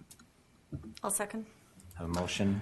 Mr. Mayor, can I ask a question on the motion? After I'm done. Oh, okay, sorry. Okay. Have a motion by Paul, a second by Paige. I will take a question. I just wonder, do you want to be more specific to the 2 weeks and say either 14 business days or 14 continuous days? I'm Maybe going to specify say that, or- 14 continuous days, so 2 weeks from today. Okay. Just Thank you for that Okay, clarification. That's added to the motion. The second continue. Yes. Okay. We have a motion and we have a second. Start with Mike. Yes. Paige. Yes. Chris. No. Donnie. No. Yes. Yes. I believe that's 3-2. So that motion passes. We're on to C. Huh? We're on to C. Yeah, see. Trying to decide if I want to take a break. 9 o'clock. I'm not doing too well here. It's 9 o'clock and we're on item number 5. Okay, item 5C is consideration of ordinance 07-2018, and that's approving and adopting the Traverse Mountain Area Plan Amendment. Who do we have speak towards this? Do we need to? Do we feel this has adequately been discussed? Yeah, unless you have any questions. I of don't. Items with the actual amendment. Okay, As in there. I will take a motion on item number Can C. I actually ask a question before someone makes a motion? Yes. So to me, the one item in here that there's two things to me that are kind of sticky items in here. One is the Perry allotment of density, and then the other is the timing on how long the school district has as far as the poison pill, if you will, in which that gets deeded back to the city. So I'd be interested to get the council's take on what your thought is on those two items before somebody makes a motion. I'd be happy to make that motion, but I'd just like to get some insight from those. I'm actually happy if the motion's made with them included, or we can discuss it. So if I just think, that, again, back in 2012, the area plan amendment, one of the main goals of that was to bring density out of the canyon back into, closer down to SR 92. And I think that it's been in there, as far as the Perry issue since 2012. I actually think that was the wanted goal, but we were not able to move as much down as we hoped. Yeah. And Kim, from a planning department perspective, I'm assuming that you support that movement of density out of Central Canyon to, even though it's an expanded spot for it to land. We do, yeah. And just to clarify, I think you guys all understand, but just for the public, that it doesn't increase the density. It just expands the footprint where that could be transferred to. Yep. So it doesn't have to be like high rises or whatnot. Lauren, from a water perspective, are there issues that are faced as there's the potential for more density to be placed down? Or I guess it's not more density, but just in general, do we have enough water capacity, at least either now or in planning from a well perspective, to accommodate that density down there? Again, it doesn't change the density. Yeah. It does make the infrastructure considerably better, because obviously we're not as high. We don't have to pump water. Okay. There's a lot of things that occur by moving it that does improve the infrastructure and its function on a daily basis. Okay. And then the school district timing, there were a couple different dates thrown out around that.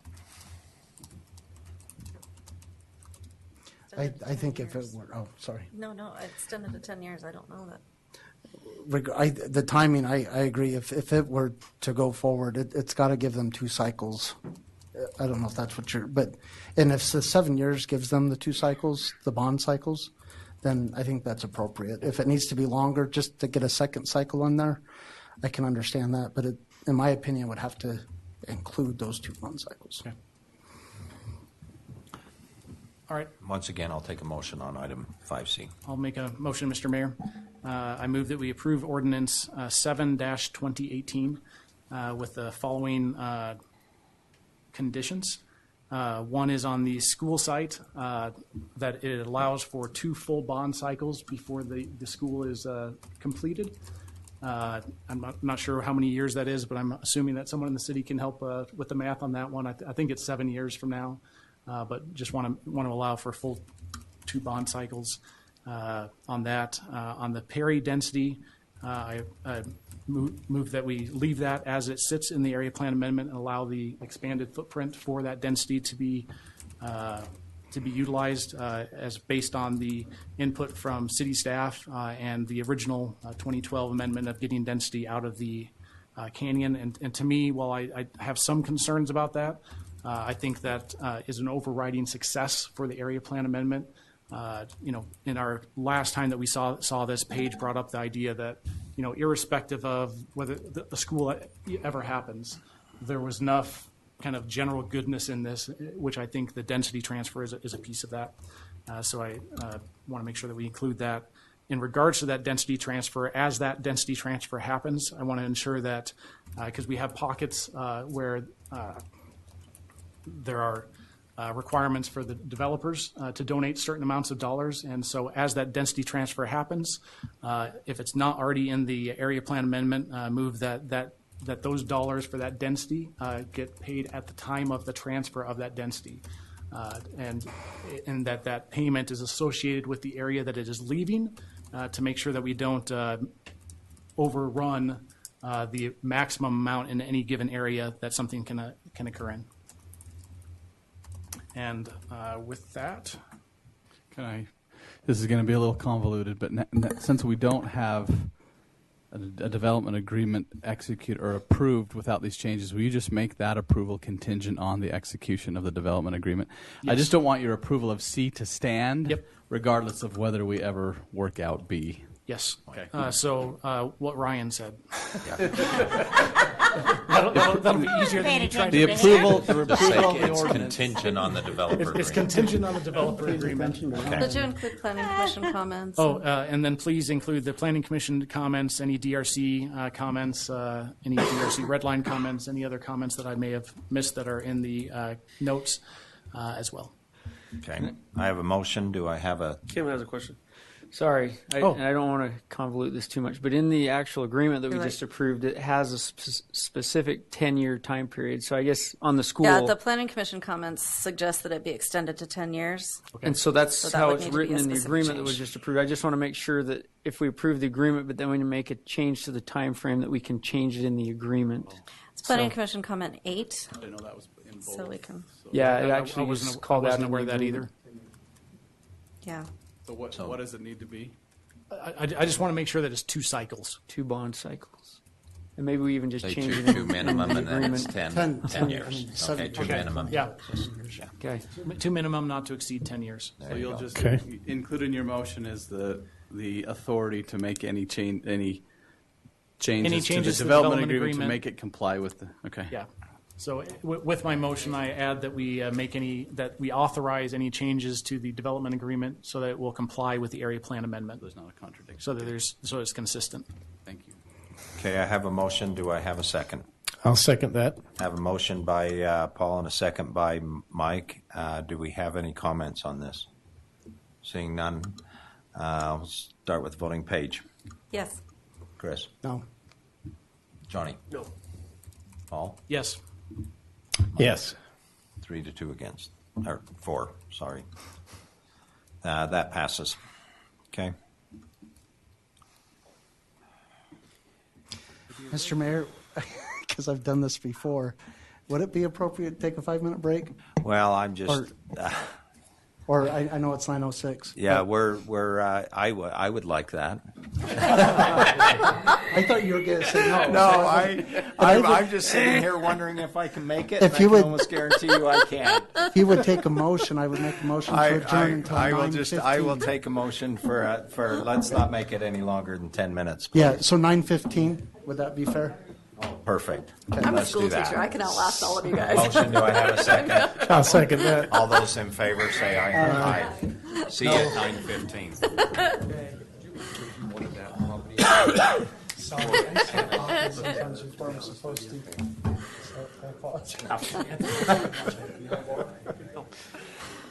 Okay. Can we clear the hall here so we can get done with this meeting tonight? Have the meeting after the meeting in the lobby.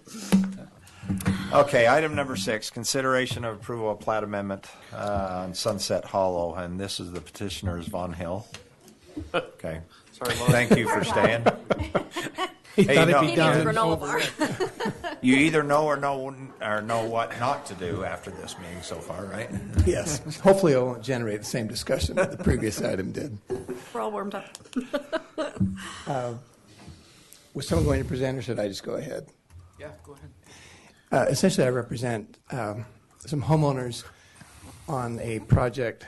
It was a PUD or a townhouse type development where the homes were constructed in a place that was not approved a number of years ago. It came to light recently, and when I say recently, in the last year, that these townhomes were not built where they were intended in the approved location.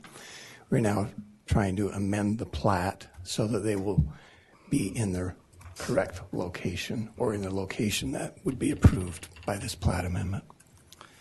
So, point of clarification. Sure. 'Cause What happens and if you we probably- don't? No, so these have been built. These are built. This is Now- more of just a cleanup item. Yes, I should say that some of them have not.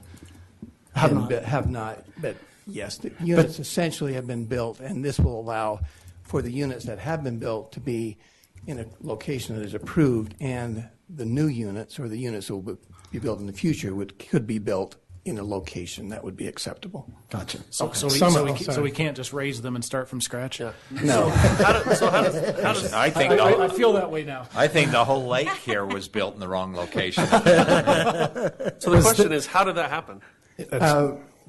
I really don't know. I can give you my thoughts. It was probably, having dealt with this for many years, it was probably because the contractor that built the units failed to get it surveyed, and the report has said they were surveyed wrong. I doubt that, seriously. I really believe that the contractor was rather cavalier and decided to build them where he chose, and it was not in the correct spot. Just eyeballed it, or What? just eyeballed it, or Yeah. I think right. I see that fairly often. Staff have noticed that? Or So we rely, in fact, on our building permit applications. We actually have a note that says we're not surveyors. We rely on the builder to have it surveyed. So when we go out to verify setbacks, they're required to have those property lines staked, and we just measure off those. So, and in this case, it was actually off almost a full unit width, so 20, 30 feet. So, but yeah, we rely on them to stake the property. It's a pretty bad eyeball. So it did Yeah. fit, but did it? So we missed it on our part too, or did it still fit in that footprint? Yeah, it fit still where they fit. had It was staked just- it. The foundation was see. poured where they had said that this is where the unit should be.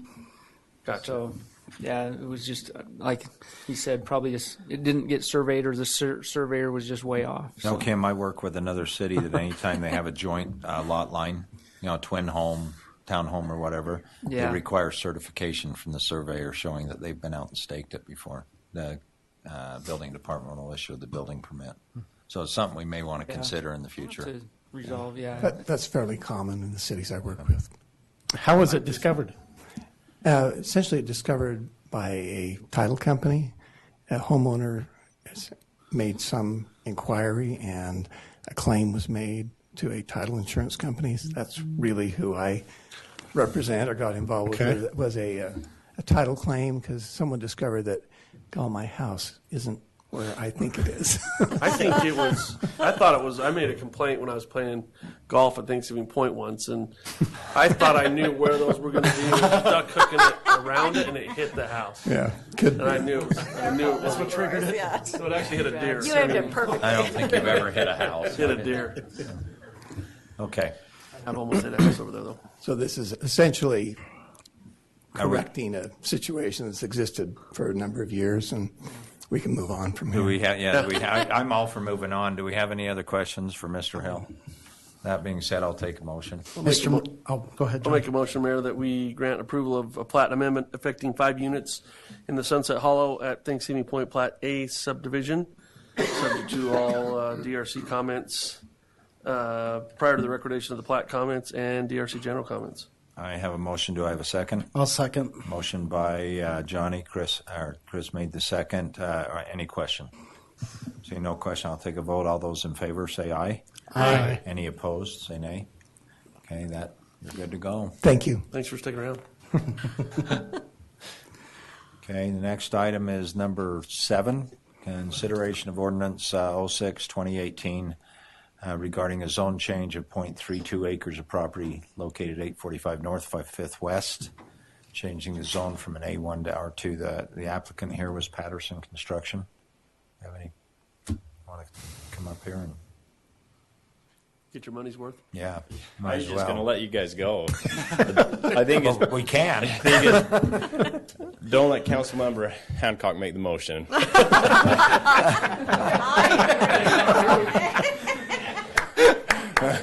Finally. He just copied what Ryan said. Yeah, what he said. We've been working on assembling multiple little parcels here. There's an R2 zone up against the R1 zone.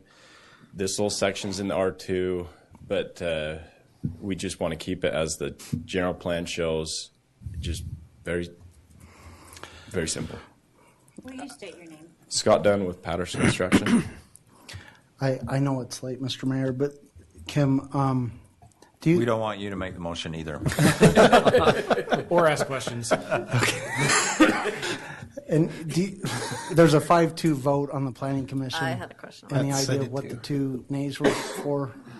Just I'm trying to remember. That was back in December. I think some of them felt like even though it was in the R2 or the medium density, I should say, on the general plan, that maybe it should still be zoned single family. I think some of them were maybe concerned that there would be duplexes on the lots. But if does that reflect? Yeah, I think that rings a bell. But yeah. So yeah, some of them felt like even though the general plan called for R2, that it should stay R1. Flex is the other piece that's adjacent to it. But the majority of them felt like, let's just stick with the general plan. So. Okay, any other questions? Hearing none, I will take a motion on item number 7. Mr. Mayor, I make a motion that we approve ordinance 06-2018, a zone change on 0.32 acres of property located at 845 North, 500 West, changing the zoning from an A1 to an R2 zone to include planning commission motion and comments, as well as any DRC comments that may be included. I have a motion. Do I have a second? I'll second that. I have a motion by Chris, a second by Mike. This is an ordinance, so I assume a roll call. Chris, I think you're first on this one. Yes. Johnny? Yes. Paul? Yes. Yes. Mike, okay. You had that one Paige. covered. Yes. Okay, you're good to go. Thank How you. about that? Unanimous. Okay, item number 8, consideration of concept plan approval for estates at Lehi Ranches, 10-lot residential development in an R122 zone. Jason Rickard. Hey, Jason, good luck. Good night. Jason Rickards, representing the owner of this project. We acquired it from Boyer Company, this is the old Utah Military Academy site. They obviously pulled that plan back, turned it into a 10-lot residential subdivision.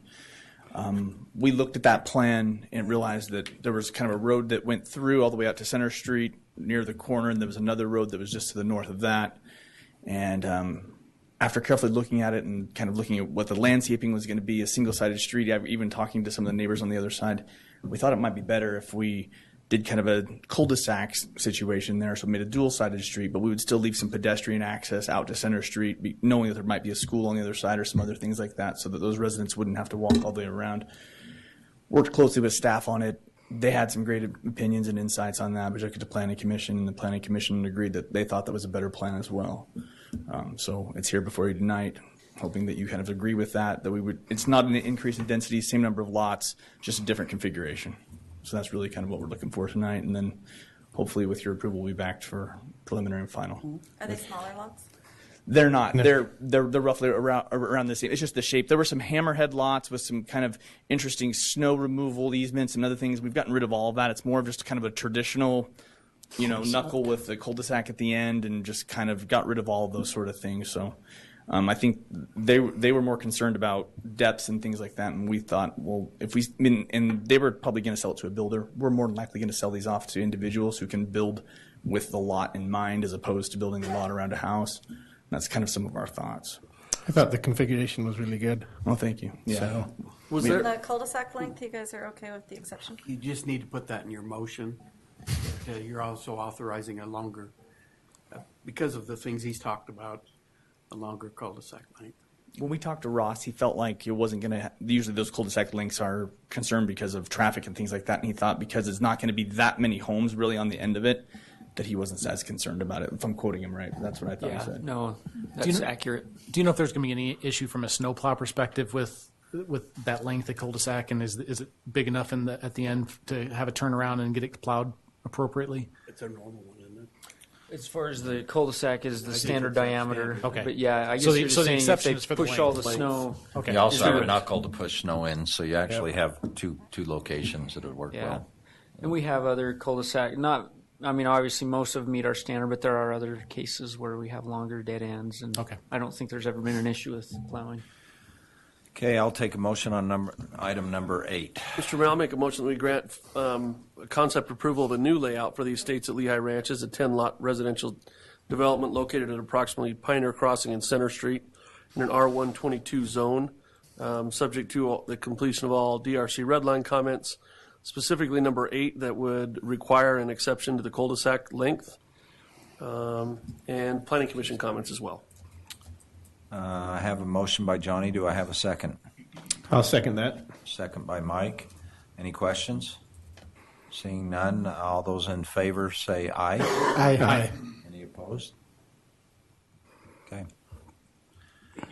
Welcome. Thank you. Item number 9, consideration of preliminary subdivision approval of Oak Hills Estates, 14-lot residential development located at 980 West, 3200 North in an R110 zone. Harold Irving. It's you, huh? You got it? And you sat around for this, huh? He owes you. He told me I had to. If you're wondering about my shirt, my youngest daughter is getting married in Hawaii this Sunday. So awesome. So What time does I the wish we plane could leave? go, but Just don't push that wrong button. Yeah. The missile button. oh, the missile, yeah, no The kidding. missile warning. Can I just? It's Anyway, a big Fred, red one. Fred Clark, the engineer on the project. I did this about 7 or 8 years ago, and it was approved but never built, and so it's changed hands a number of times. And we've got a new builder, and they're looking for approval on it. Great. Okay. Any questions for him? All righty. Seeing none, I will take a motion on item number 9. Mr. Mayor. Oh, go ahead. Mayor, I'll make a motion that we approve the preliminary subdivision approval of Oak Hills Estates, a 14-lot residential development located at 980 West, 3200 North in an R110 zone. And we approve with Planning Commission, DRC redline comments, and prior to pre-construction meeting. This is final approval too.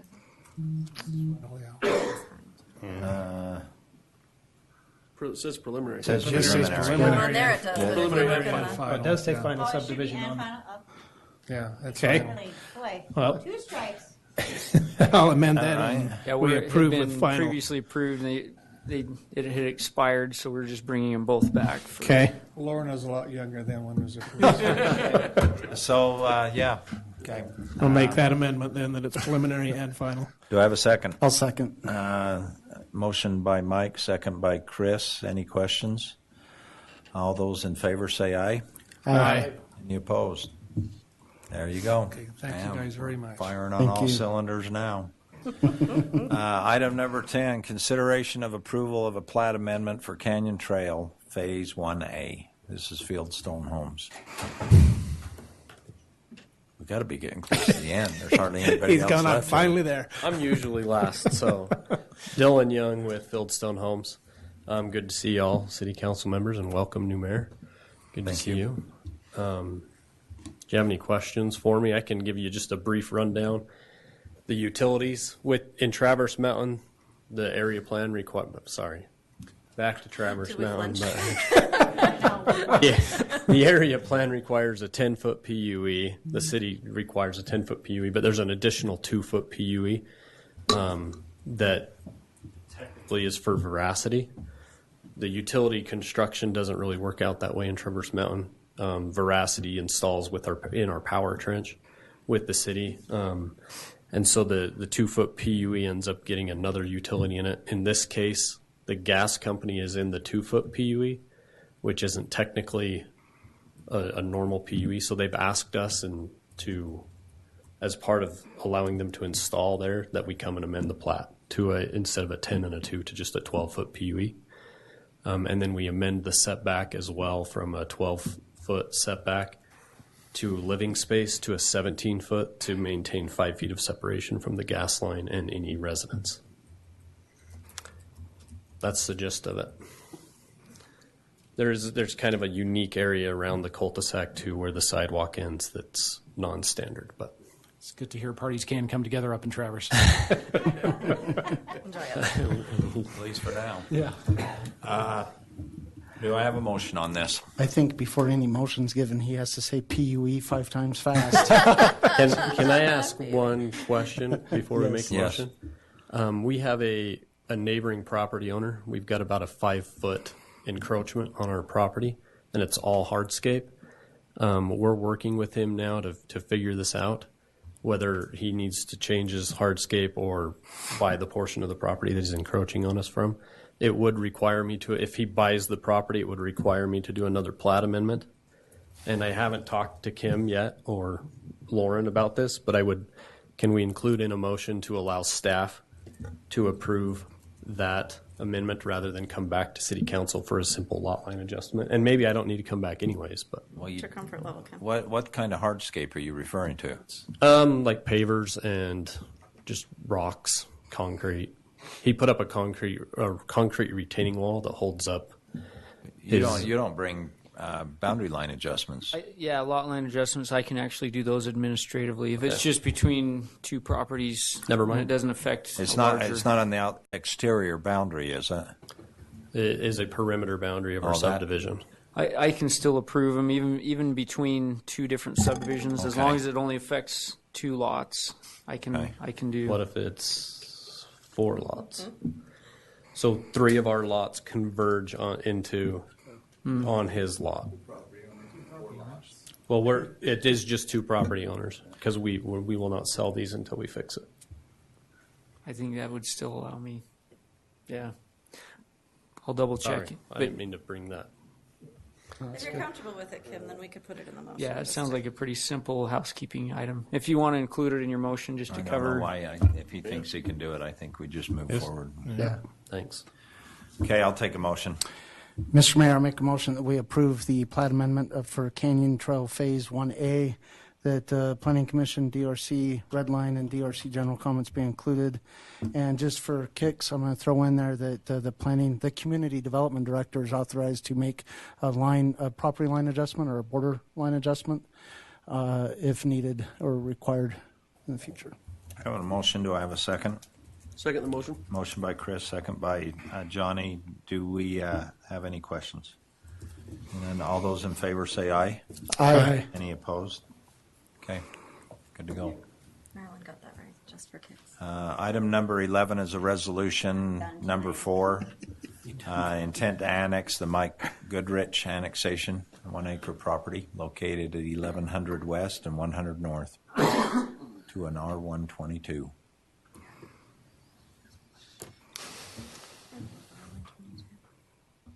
Need anybody to represent this, or can we just vote on it?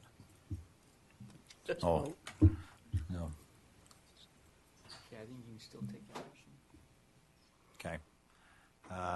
Anybody want to discuss it before we take a vote? Good. I'll take a motion on item 11. Mayor, I'll make a motion that we approve Resolution 2018-04, a resolution of intent to annex the Mike Goodrich annexation, a 1-acre property located at approximately 1100 West, 100 North, with proposed R122 zoning, and that we approve with planning, DRC report, and DRC red line comments. Great. I got a motion on 11. Do I have a second? I'll second that, Mr. Mayor. Motion by Mike, second by Paul. Any questions? Seeing none, this is a resolution. We still have to do that by roll call, isn't that correct? Johnny? Yes. Paul? Yes. Mike? Yes. Paige? Yes. Chris? Yes. That. Thank you, man. Not everybody knows that, right? Okay. That passes, honestly. Thanks, Scott. Steve Holbrook, Scott. Item number. I thought it would come with the Mayor Johnson. Yeah, I know. I know what you were thinking. I haven't missed it, at least tonight. You've been good, man. Okay, item number 12, consideration of ordinance number 3, 2018, amending Utah Development Code tobacco products. Kim. Okay, so yeah, we're just trying to bring our code into compliance with state code. So the last legislative session, they amended the definition of tobacco product shops, the percentage of the space taken in a business from 50% down to 35%. So we're just matching that. Is that going to create more tobacco shops? I don't think so. I think No, I mean by just simply decreasing the percentage, doesn't that change? So a business that may not be considered a tobacco shop now, by decreasing the percentage, does that make them a tobacco shop? Yeah, Does it that make would, sense? but I don't think at least not that I can think of. We have a couple. Well, let's see. I think we only have one tobacco shop right now, and it's more like 90 or 100%. So would it be grandfathered in? Yeah, well, it's under either definition. It's still a tobacco shop, and we allow those. We limit how many per 1,000 residents. We have a lot of limitations on those. But yeah, I think in a lot of the grocery stores, things like that, the percentage, for if they sell cigarettes or gas station, I think it's 10%. They're still well under the 35%. But So, a hypothetical question I have, Ryan. I'm going to use another example, but it applies to this. So the state passed a law that said we consider you a DUI if you're 0.05, right? Or 0.05. If we as a city said, well, I'll just use this case. If we said, you know what, we don't agree with this, we're not going to amend our code. Or if we told LPD, could we tell LPD through an ordinance that, hey, if you pull someone over because you suspect they're drunk and they blow a 0.05, we still consider 0.08 to be impairment? Can we do that? You tell the Would police you like us to? No, I'm just wondering, do we, I understand why we want I guess I understand why we want our code to be consistent, because I guess the state makes the law to some Yeah. degree, but do we always have to comply with the state? Tonight you do. Tonight you do. Move on. Motion. Well, Subservient to him. That's true. The reason I'm struggling is because it's not really, you're mixing legislative and executive functions, right? It's the executive function to enforce the law. So if you tried legislatively to tell the executive branch not to enforce a certain... Because the executive branch is the one that signs it into law. Right. Gotcha. Well, no, they don't sign it into law. Well, I guess they sign the actual law, but then... Yeah. So I'd have to think that through. No, I know that's what you're. okay. I know what We you're just getting wouldn't at, do though. that. What? In other words, okay. let's make a motion. Yeah. It's 9:39. I'll take it. I'll take a motion on 12. I'm assuming we could be more restrictive. I'll make a motion that we approve ordinance 03-2, 2018, amending the Lehi City Development Code, Chapter 39, Tobacco Product Shop Definition, approve with the planning and DRC red line comments. I have a motion on 12. Do I have a second? I'll second that, Mr. Mayor. A motion by Mike, I think a second by Paul. Yep. Any questions? I'll take a vote. Paul? Yes. Mike? Yes. Paige? Yes. Yes. Yes. That passes. Chris almost wanted to be a rebel rouser there. Seriously, I'm wondering why you're so the concerned connection about the between tobacco. tobacco and products cannabis. and Alcohol. Let's make it a work session discussion. We'll go through it. Item 13, consideration of ordinance for... Item 14. No. No. Oh, you're right. Sorry. 13. Just don't. I didn't Trying to think. get I us thought done. I was on the Nice right try, one. This is ordinance 04-2018, amending the Lehi City Development Code, Chapter 12, Table 05030-A, changing model homes for a conditional use. Kim? Okay, so yeah, we're just changing model homes from conditional to permitted. We want to make it easier. We have not really had, that I can think of, especially recently, any issues with model homes. In fact, my personal opinion, I think we should encourage them because they're usually the nicest, most decorated. You know, they really do all the upgrades on those, and that so then when they're sold, they're a higher value and nicer home. So we're just trying to take it from conditional use where they have to come to the planning commission and it takes a lot of time, and we're just going to do a permitted use, which would be an administrative approval. And we still have the same rules that apply. You know, they can't use a model home for their employee parking. There's some things that we've put in our code to keep those model homes under control so that they don't become an issue with enforcement for parking and other things. So. Any discussion? I do have one. A few years back, I seem to remember that a model home stuck around for a really long time, and it was debatably their place of business. Yeah. On more of a. Does this affect that at all? No, those you know what same. I'm talking about. yeah. And that's when we created those rules that said, you know, it has to be used as an actual model home. It can't be operated as the office for the construction company or the contractor. Those all still stay in place, but I think because of those problems, we said, hey, we want to look at these individually conditional use permit, and because we have those set rules and everybody knows what the rules are, we think it could be just a permitted use now. Are you talking about the one up in Traverse? Yeah.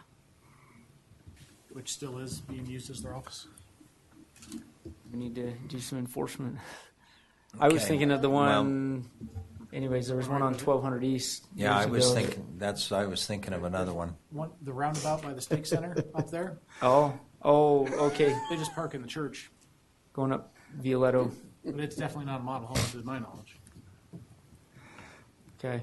I don't think anyone cares that for what it's worth, but. Well, let's take a motion. Mr. Mayor, I make a motion that we approve ordinance 204-2018.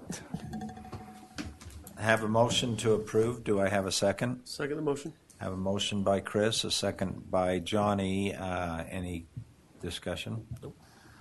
All those in favor say aye. Aye. Aye. Any opposed?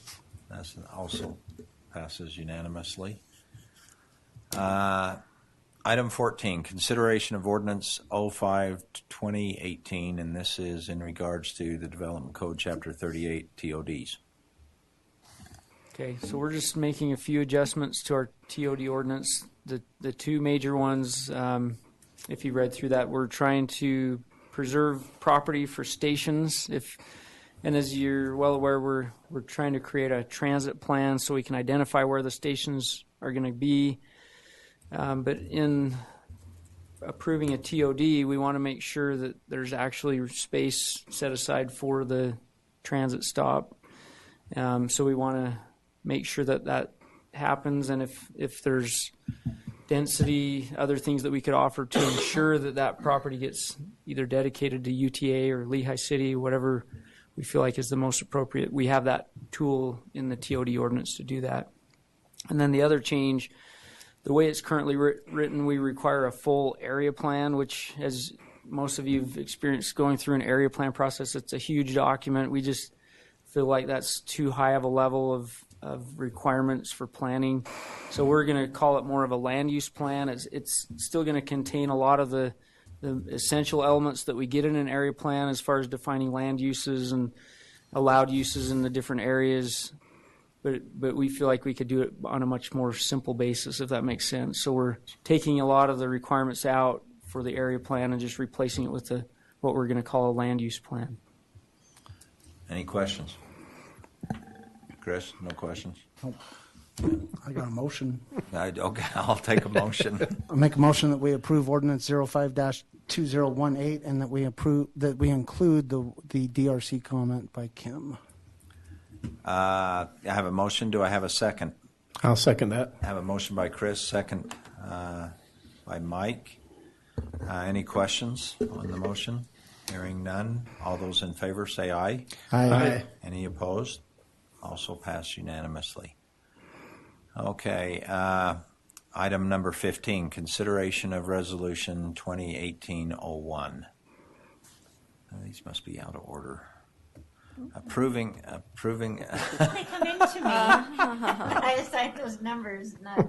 Okay, whatever. Approving a reimbursement I did this one agreement quick. between AT&T Corp. And Lehi City.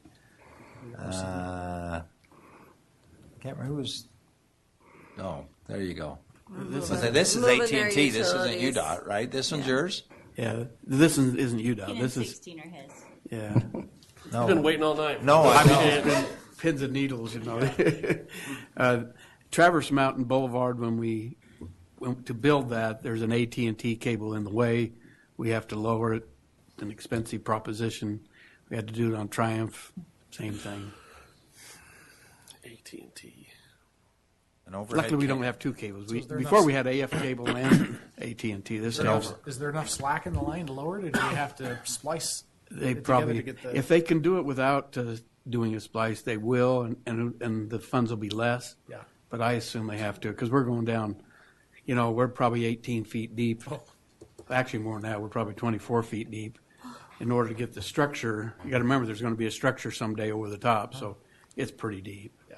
But if they can, they've talked about it, that they might have some play in it. It would lower the cost. We have to, before we paid this up front, we're going to put this in and see if we can pay after the fact. But So this is a buried line, an existing it buried is a buried line. Okay. Parallels the tracks all the way to through to Salt Lake.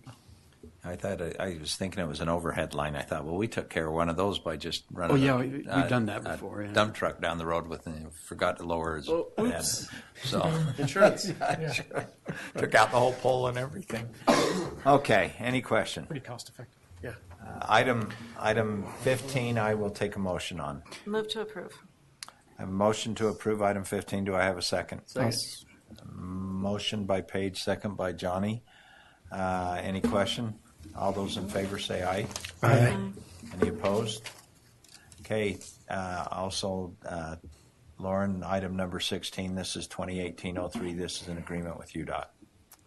UDOT's kind of been twisting my arm. I only approved to do part of this, but they're pretty slow in their whole process, and the building is about up. What'd you say?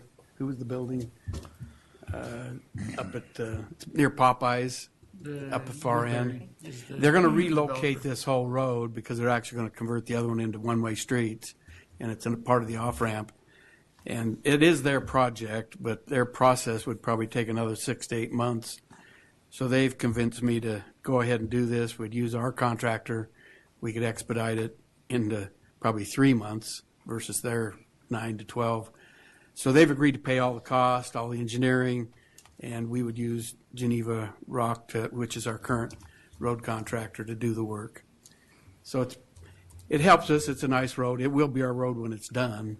So it's more of a quote favor to them and to Woodbury to get this in. But this is not part of the one-way. No, this is actually a two-way road. They're this side of the- relocating it over so they can do the one-ways Gotcha. and part of the off-ramp that they're This with does not I-50. affect the business, correct? By No. Okay. Okay. Any questions? Then any other questions? I'll take a motion on item 16. Mr. Mayor, I'll make a motion that we approve Resolution 2018-03. I have a motion. Do I have a second? I'll second that. Motion by Chris, second by Mike. Any discussion, further discussion?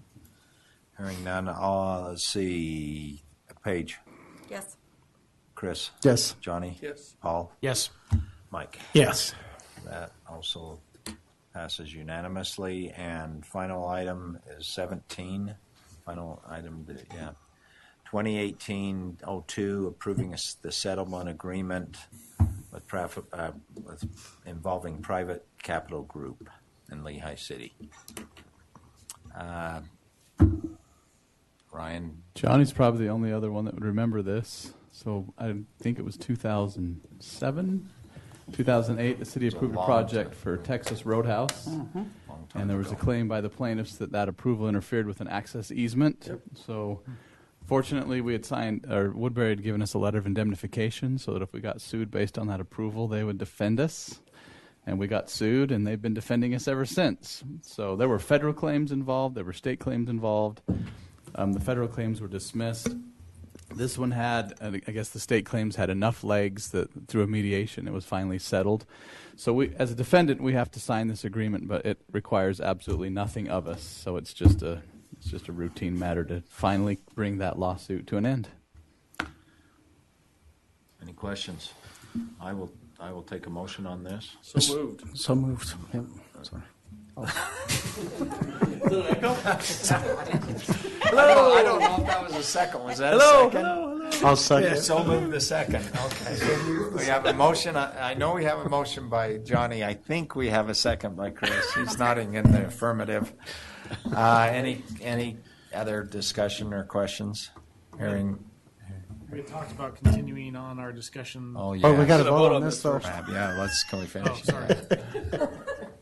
Giddy. Let's not give up on tonight. Oh my gosh. Okay, Chris. Yes. Johnny. Yes. I was just echoing Chris. Yes. Paul. Yes. Paige. Yes. It is unanimous.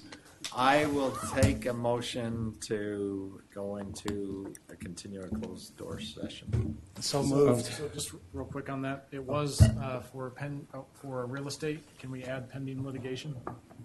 Yes. Yeah, because you can close the meeting, you just need a unanimous vote. Just make that specific. Just somebody make a motion. I'll make a motion that we go into a closed session to discuss real estate and litigation. Make a motion that we. Oh.